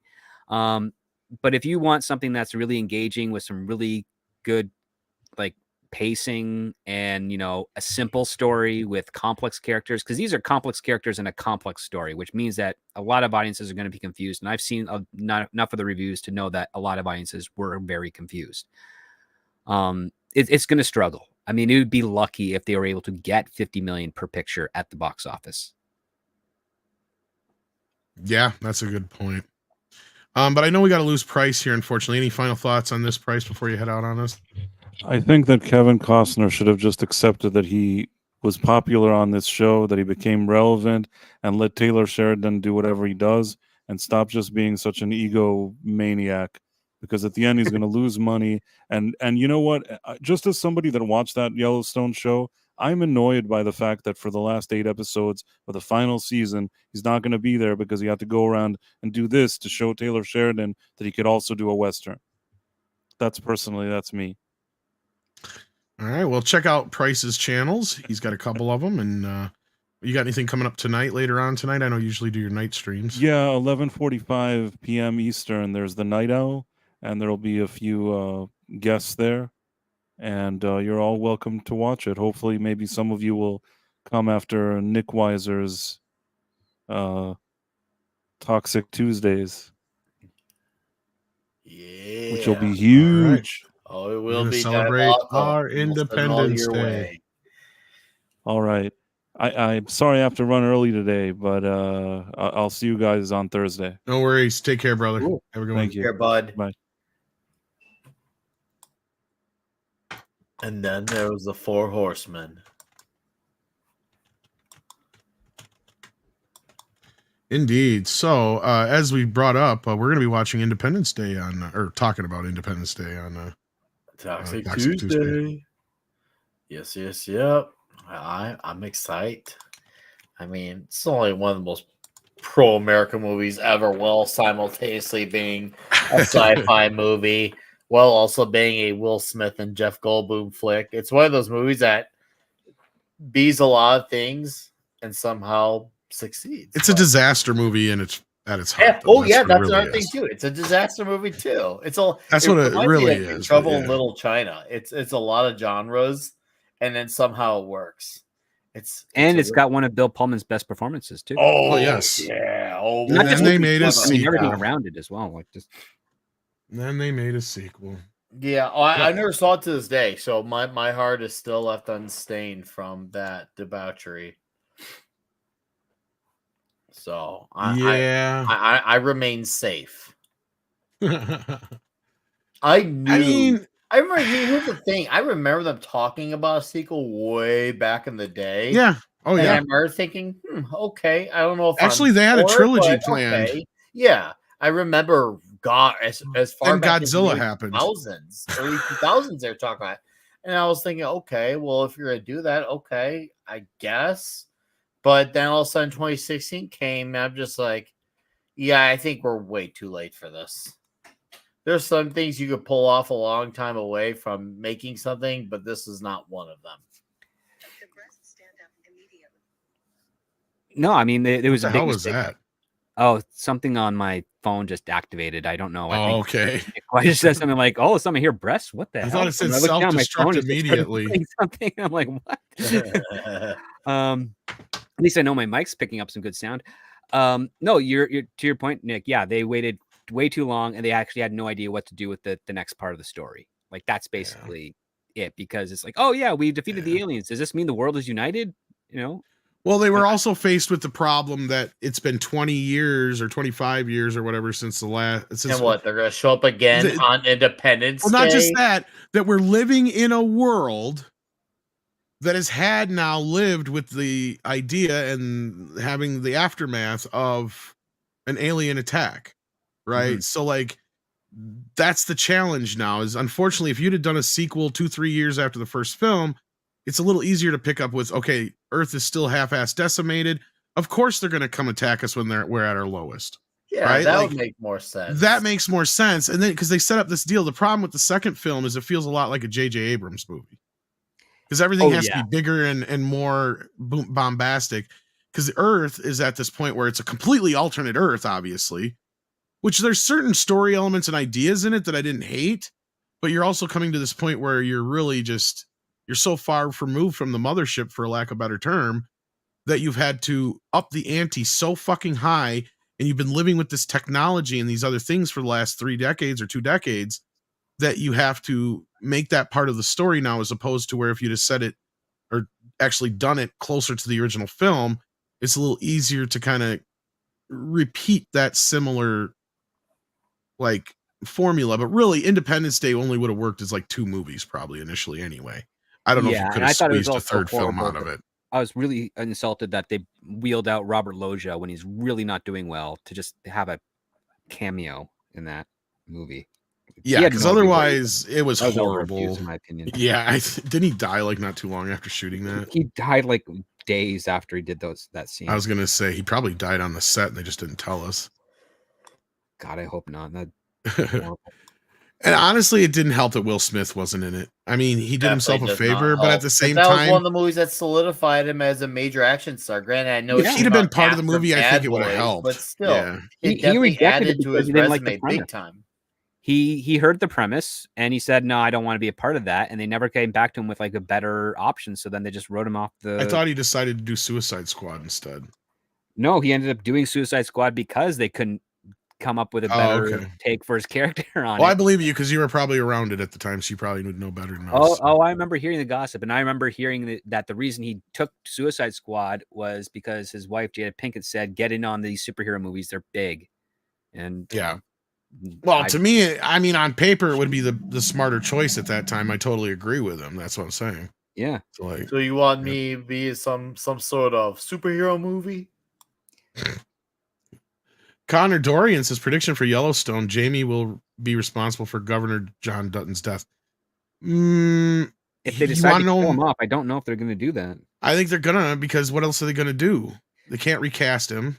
They can't recast him, but they can write him off without killing him off, because I guess one of the things that Costner, unless Costner's renegotiated and said, "Okay, go ahead and do it," he basically said you cannot kill. Oh, he's off hinted there's going to be a lawsuit. Yeah. And then somebody had told me, and I don't even know if it's true. I mean, it sounds very far from the truth because I've never heard him say it per se, but somebody said he said in an interview something about going back and he did shoot for like 5 hours or something. And I don't know if I never found that interview or where he said that, so I can't confirm that. If that's true, then that means, yes, that's exactly what they did. They went in and they shot a death scene that they all agreed on. Otherwise, my feeling is they're going to kill him off screen in between seasons, having him died of cancer, and the show will actually start out with his fucking funeral. And he's already, because otherwise he's hinted there's going to be lawsuits. So that tells me he knows that they've already excised his character and he's already going to come at them. And he knows that he's probably going to get sued by them anyway and countersued and everything like that. This is going to get messy for the next 3-5 years. So that's the other reason is why do you want to shoot this movie in the middle of fucking this huge lawsuit that's going to end up happening probably? Well, I mean, we're going to find out because I think Yellowstone season 5 part 2 premieres in November. So it's going to be in competition to a degree with Horizon. Yes, to answer the question of our conversation the other day, that's why, because he's shooting part 3 right now. I just found out, but he's running out of money. And this opening is not going to help him. No, because actually these first 2 parts are going to be the collateral used to cover the budgets of the next 2. Well, he put his farm, his big, huge ranch or whatever up for collateral for this. Yeah, well, that's for the first 2, right? And then to get the back end, you need the first 2 to do well in order to justify the expenditures for the back end. I'm assuming so, yeah. So yeah, he's not going to lose that ranch. He's going to find a way to write off the expenses for the property. But yeah, I was never sure he was going to necessarily lose it. I'm not saying that, but yeah. But it's like I will say this though. Kevin Costner's ego, it usually is always the thing that knocks him down a peg. I mean, Dances with Wolves was actually like the really great film that he did. And then he did The Postman and Waterworld, which are basically science fiction versions of him trying to do Dances with Wolves to a degree. And now he's just saying, screw the science fiction aspect of it. Let's just go back into do traditional Westerns because that's kind of where he got his start. Mm-hmm. And it just makes me laugh because it's like, wow, this guy's only ever watched his Westerns. He hasn't really watched any others or read any books about the time, or like there's just a lot of stuff that are gaps in there for that genre. Right. So, and I'm not saying that they're West. I wouldn't. That's another reason why I went to see Westerns a lot. Yeah. That's why. Yeah, I did because I do love Westerns, and it was in my local shit box. That's the other reason why I went to see it. So like, yeah, otherwise I wouldn't have. So, but that being said, let's keep moving on here because we got one more story I wanted to get into specifically anyway. And that was the Cobra Kai season 6 trailer dropped yesterday. So I wanted to get everybody's feelings on it. I'm not going to show the trailer because Netflix likes to nail you, even though I showed the Axel F shit already, but whatever. I did the trouble of actually making screenshots. Nice. So we're going to just do screenshots for now. So yeah, I don't know who all watched it here. I'm assuming and hopeful that everybody did. Oh, yeah. I did. I'm looking forward to it, of course. I don't know of anybody who really isn't necessarily, but what did you guys think? Script, let's start with you since you're at the bottom there. YouTube should be very, very happy that the only show that they actually, of all the shows that they greenlit, this is the one that actually worked and ended up going the distance. Thank God for Netflix for picking it up. I'm looking forward to the end here. and the conflict that I just love Daniel's face in this. yeah, like he's throwing bottles at them. Yeah. I mean, it's a little dodgeball-y, but I'm like, it works because we've built up this Johnny Lawrence character over these last 4 seasons. Well, sorry, 5 seasons, because this is season 6 coming out, right? Yeah. Yeah, we're on season 6, the final season. Yep. He's built it up to the point where, yes, he's earned the right to get away with this, to have this ridiculousness. And I like the escalations that they set up last season, that they're doing a world tournament now. And, God, man, like Kreese is kicking ass. I mean, what's going to be great? It's going to be amazing if and when they get Hilary Swank to kind of unite this whole thing, and you've got every single one of the characters. And I see we got oh God, what's her name? The Danny's love interest in Karate Kid 2. Kamiko. She was in the background there. That was her in the blue I didn't shirt. notice that, but I did notice that Mike Barnes is in it. Yep. I thought Hawk with the red, white American flag. Yeah, that was pretty cool. I thought that was pretty funny. Yeah, look, I'm excited for it. It's only a couple of weeks away. Yep. So at least part 1. It's going to be released in 3 parts. 3 parts, 5 episodes each. Big epic conclusion. Oh man, Johnny Lawrence is really looking his age there. A little bit. So yeah, Cobra Kai season 6. CC, what'd you think of the trailer? It looks like a good trailer, and I really hope it sticks the landing, because it's nice to have nice things sometimes.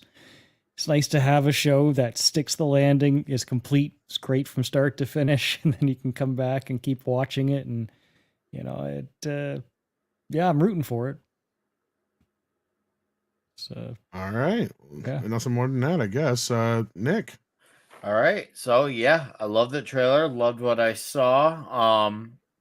I'm gonna be very honest and say it doesn't have what I would have as my ideal ending, because a certain actor is no longer living amongst us. So that's unfortunate. That's no one's fault, because life just sometimes plays out that way. But given what we have, and it's been also a quality show on top of it, trailer looked great. I'm really excited to see this end. I really hope it feels like a full ending. It feels like a complete story. I was a season 5 last one. That was my second favorite season of the bunch, with season 1 being my first.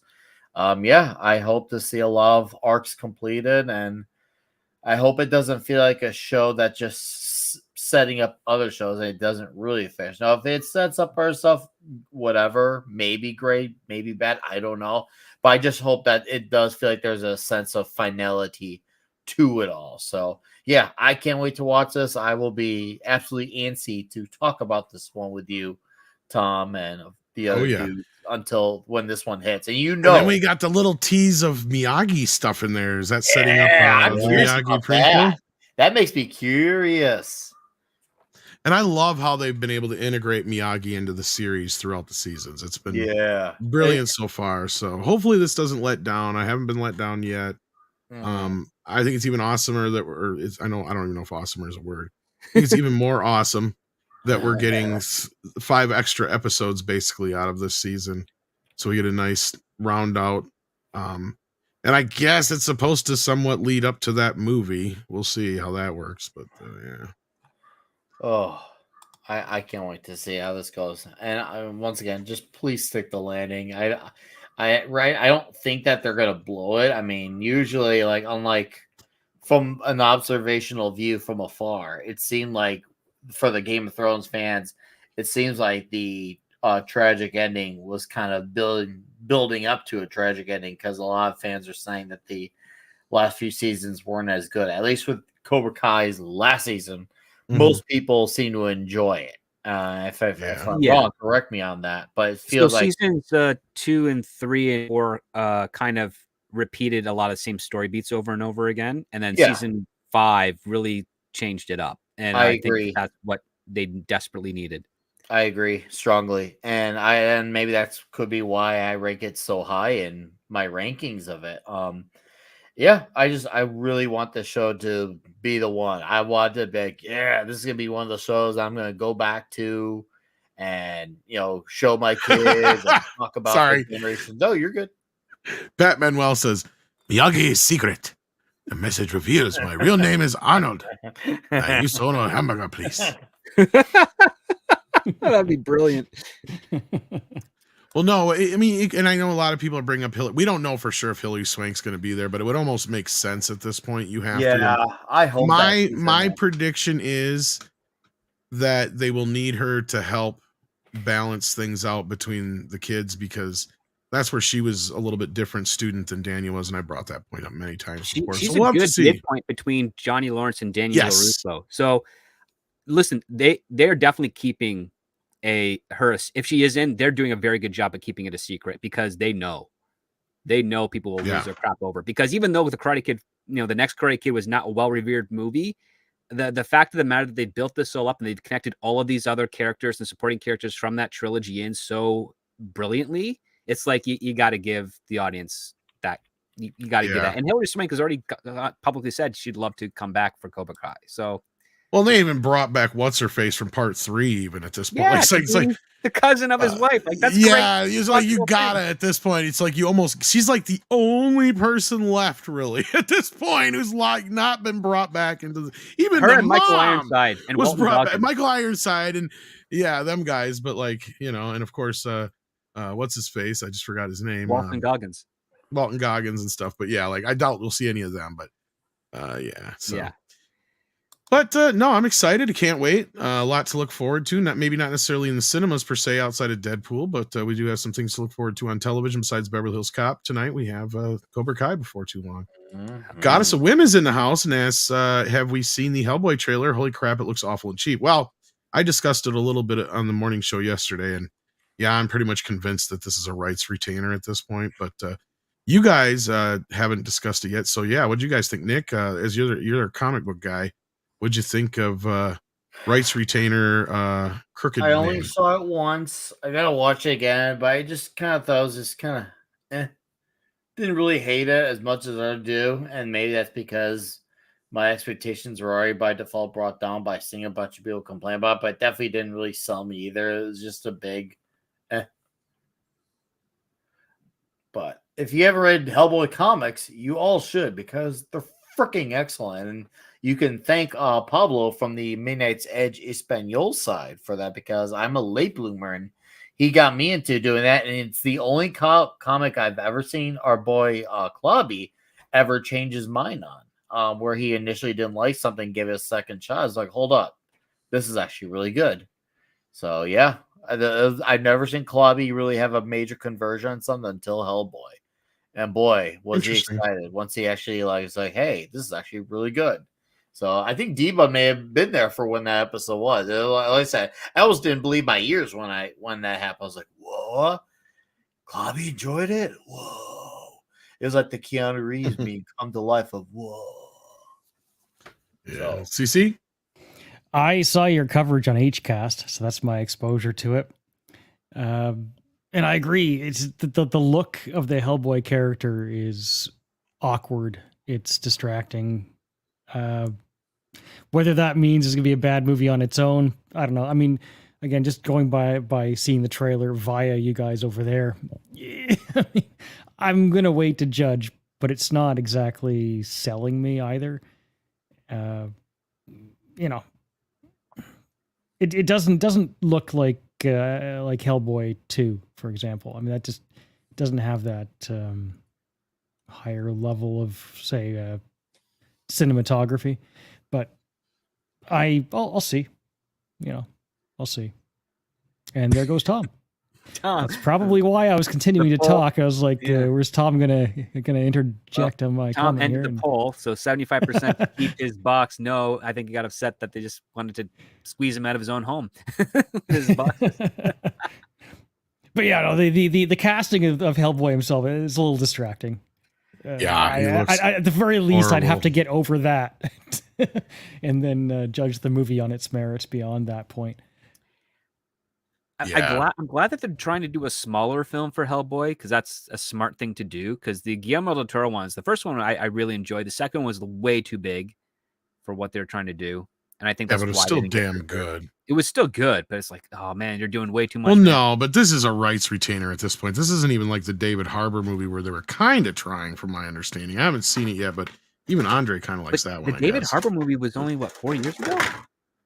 5. So that's why 5. it's rights. That's why I think it's a rights retainer. 5 exact years. It's usually 10 years though. That's weird. Is it 10 though? Yeah. Well, this is a different. See, Lionsgate released the last one. I think this is for Millennia though. I don't know when their rights retainer deal would have to come up because I don't know because this is being released by a different company. Otherwise, if it's being released by a different company, then they got the rights from Lionsgate. Well, Millennium's had the rights for years. That's my point. But I believe they've had them either since the Golden Army or since the Lionsgate movie. But now they're making this with Ketchup Entertainment, some company I never really heard of, but they've been around for like a decade and made nothing but like asylum type movies. Their biggest movie was a recent one, was like Robert Rodriguez, and I don't even remember the name of it. Yeah, it sounds to me like they purchased the rights and they haven't made a film yet, and now they have to make it.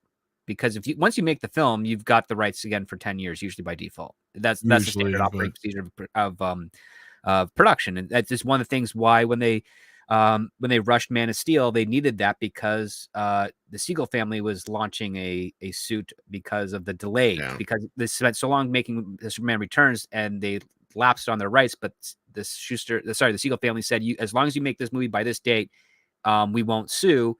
And then after that came out and they weren't actually working on developing another one, they said, okay, you've lapsed it. We give you way more years than you needed to. We're actually going to court to get the rights settled. That's when Warner Brothers said, okay, we're going to make Man of Steel and we're going to end this rights issue with Superman once and for all. And that's why we got Man of Steel in 2013.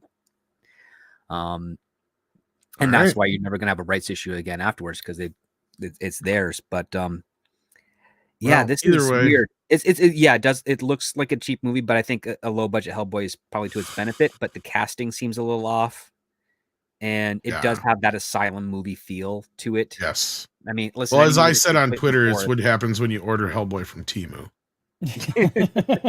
You get Heckboy, basically. I mean, I'm willing to give it the benefit of like it could be good campy fun on a low budget. They have his muscles and shit painted on, for fuck's sake. Yeah, there's a point, right? They always do that. They just there's a way you photograph it. I mean, well, we got into the that guys on in Mr. 300 had their muscles painted on. They photographed it really well, to the point where you're like, oh, okay, yeah. Well, it's funny because I use Zack Snyder as an example of that's what he does, and I said that he at least knows how to grade the film. Maybe this will be regraded when it comes out, but the point being, and this is why I dislike things shot on digital and not on film. And I saw something the other day that just blew my fucking mind. And I don't know if you knew about this script or not, but I guess this is the latest trend. A lot of these young guys want their movie to have a film look. So instead of adding filters or whatever, which is just as bad in my opinion, they're literally scanning the film out or printing the movie out to actual film, physical film, and then rescanning that film so it actually has a filmic look. And I'm like, why didn't you just shoot it in film in the first fucking place and then just scan the negative? Well, not only that, you don't get as much quality when you print digital to film. You actually lose quality because film captures more from the lens than differently as well. Can. Yeah. And so that's just it. And that's why I said that. And I said that on Mr. H's. I said, this looks like shit. I said, honestly, I'll give him this much. Or I'll say this much. If they actually shot this on film, then Hellboy probably wouldn't look so bad outside of his long ass face. Because I said, that's honestly the biggest problem otherwise is he doesn't have the squared off jaw like he should have. He's got this long moon shaped face. He'd be a good villain, I said, but not a good Hellboy. But that being said, I said with the painted on muscles and everything, you wouldn't see that on film. It would actually just look like muscles. I said that's agree part of with the you. problem Like, here. Going by the trailer, it looks like it's something that should be filmed on film. But going to what you're saying about like blowing your mind, something that blew my mind a little while back when someone mentioned it to me. It's like when you stop using technology, right? When people stop using it and creating it, people forget how to use it, right? So all we have nowadays are flat screen TVs, for example.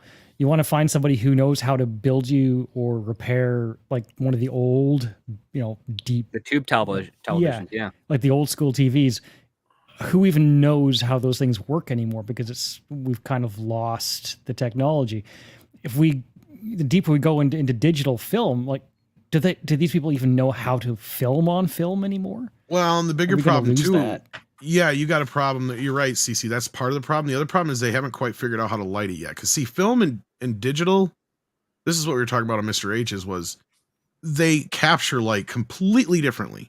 Yes. Completely differently, and to the point where they have tried so hard to make digital look like film and spent all kinds of money and time on other things to try and make it's like, it just, to me, it's just like, why are you going through all this trouble? Yes, I get it. It's a pain in the ass to shoot on film, but that's where you have a bunch of backup cameras here and there for action scenes and all that kind of stuff. And you just have one main camera or two main cameras shooting film.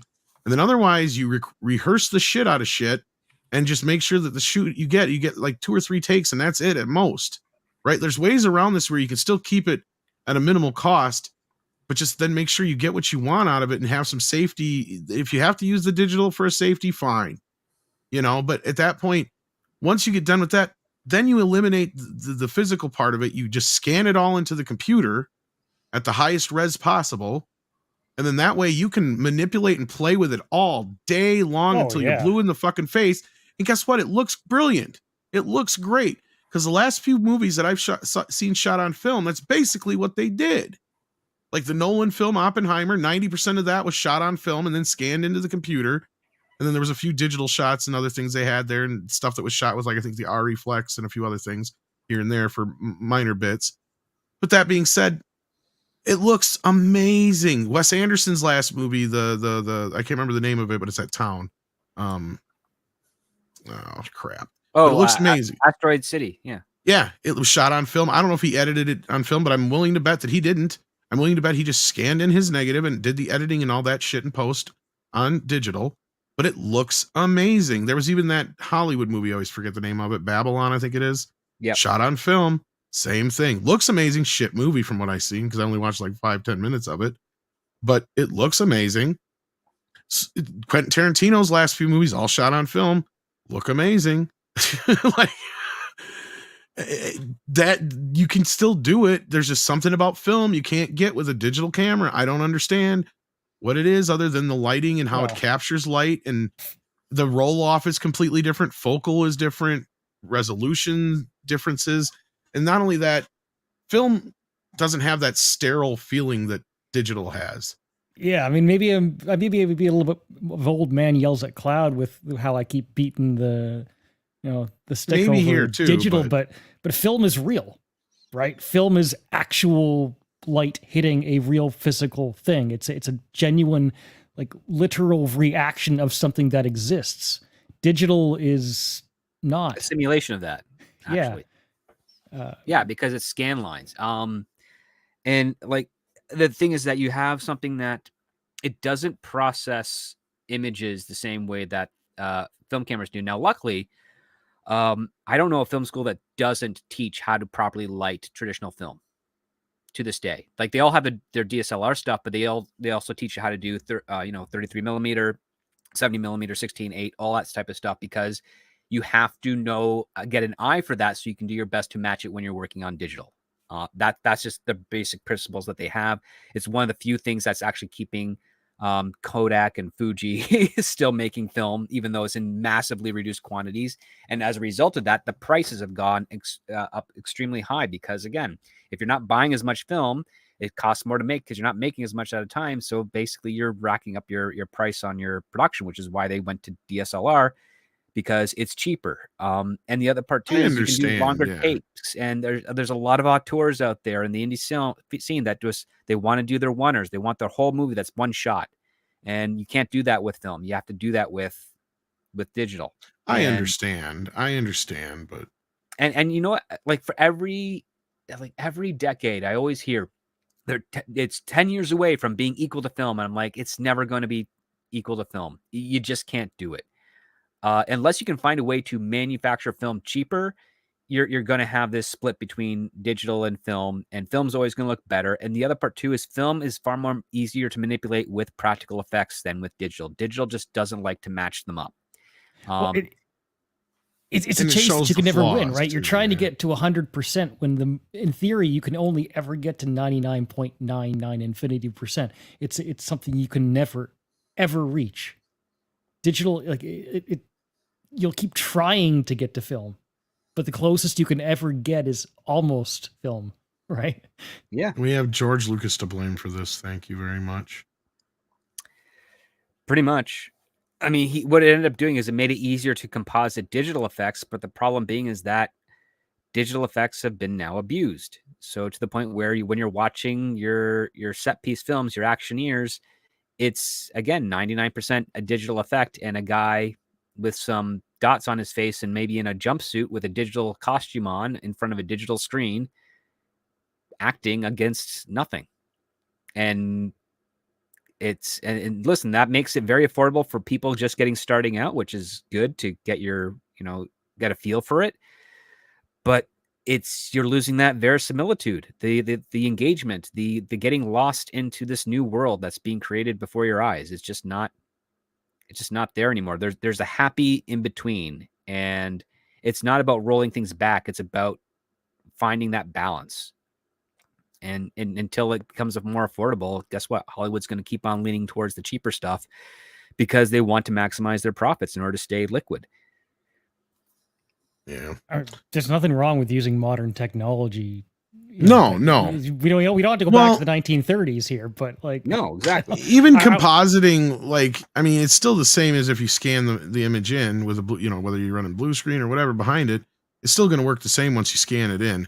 It's just the thing is you're cutting out the cost and the prohibitive nature of using film. Like you just said, you get infinite takes. It's a lot cheaper. It's almost basically non-existent as far as cost goes because it's just memory. Basically, you just store it. As long as you got storage, you're fine. And at that point, that makes it a lot easier because you don't have to wait for dailies and all that kind of shit and all that business. I get it. It's a lot more convenient, but it's also not the same. I mean, if you're shooting television, certain things like that, indie projects, I wouldn't have a problem with it. We were talking about that with music the other day too. The introduction of the click track used to be in music. You had to play together. You had to learn how to play. You had to learn how to play with others in the band and play at the same time and find group cohesion. But when you all have a click track in your ear, then you're always going to be exactly on time. You're not playing together anymore, right? You're playing separately. Well, there's no nuance really or any room for... Well, actually, this goes into that Beto video I shared with you guys. We could have almost got into that, but we're not going to because we're getting close to time to wrap this up here. But Connor Dorian wants to know if anybody's been enjoying House of Dragon. I myself have not been. I don't watch House of Dragon because I've never seen the original show. I never got into it. But I don't know. Is any of you guys here watching House of Dragon? One day. I'm waiting. If it doesn't pull a Game of Thrones, I'll watch it. Sometime between now and my death, I'll catch it. But unfortunately, I've never gotten to watch anything George R. Martin. But a lot of my Martin friends, and so I'll say a lot, not all of them. I've seen a few contrarians, but most of them and a lot of normies seem to be enjoying. So I hope you are enjoying it yourself. Yeah. Script, have you seen it? You're muted if you haven't stepped away. I think maybe his house is burning down. Oh, he did say, I smell hopefully not burning. really, but yeah. Yeah, maybe it's a burning. dragon. Well, we'll ask him when he gets back here if he's seen it or not. But in the meantime, I think we're going to wrap this up because we have to go talk about some Independence Day over on Nick Weiser's channel here for Toxic Tuesday. So that's coming up here. This will lead you over there. So, Nick, unless there's anything else you had to plug besides that.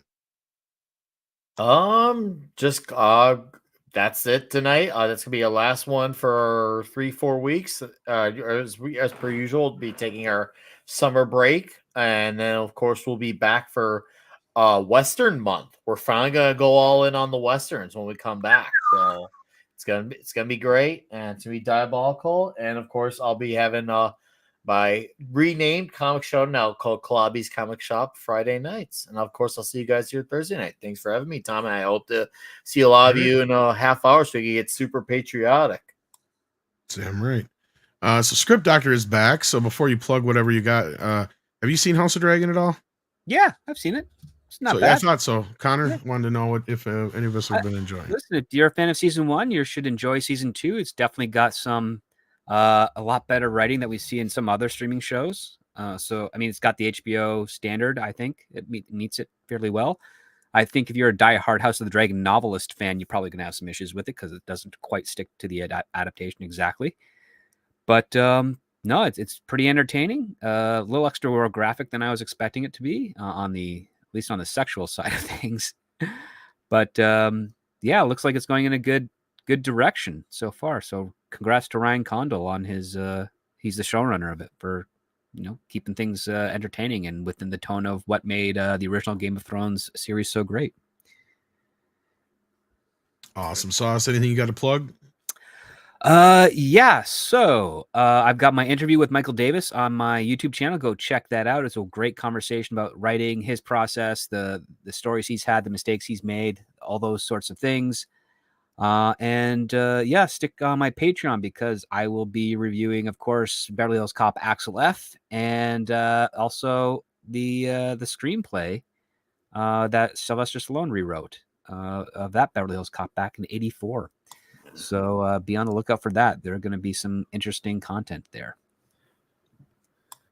Yeah, well, we'll definitely be talking about Beverly Hills Cop on the morning show tomorrow. So yeah, so just a few more hours away from that.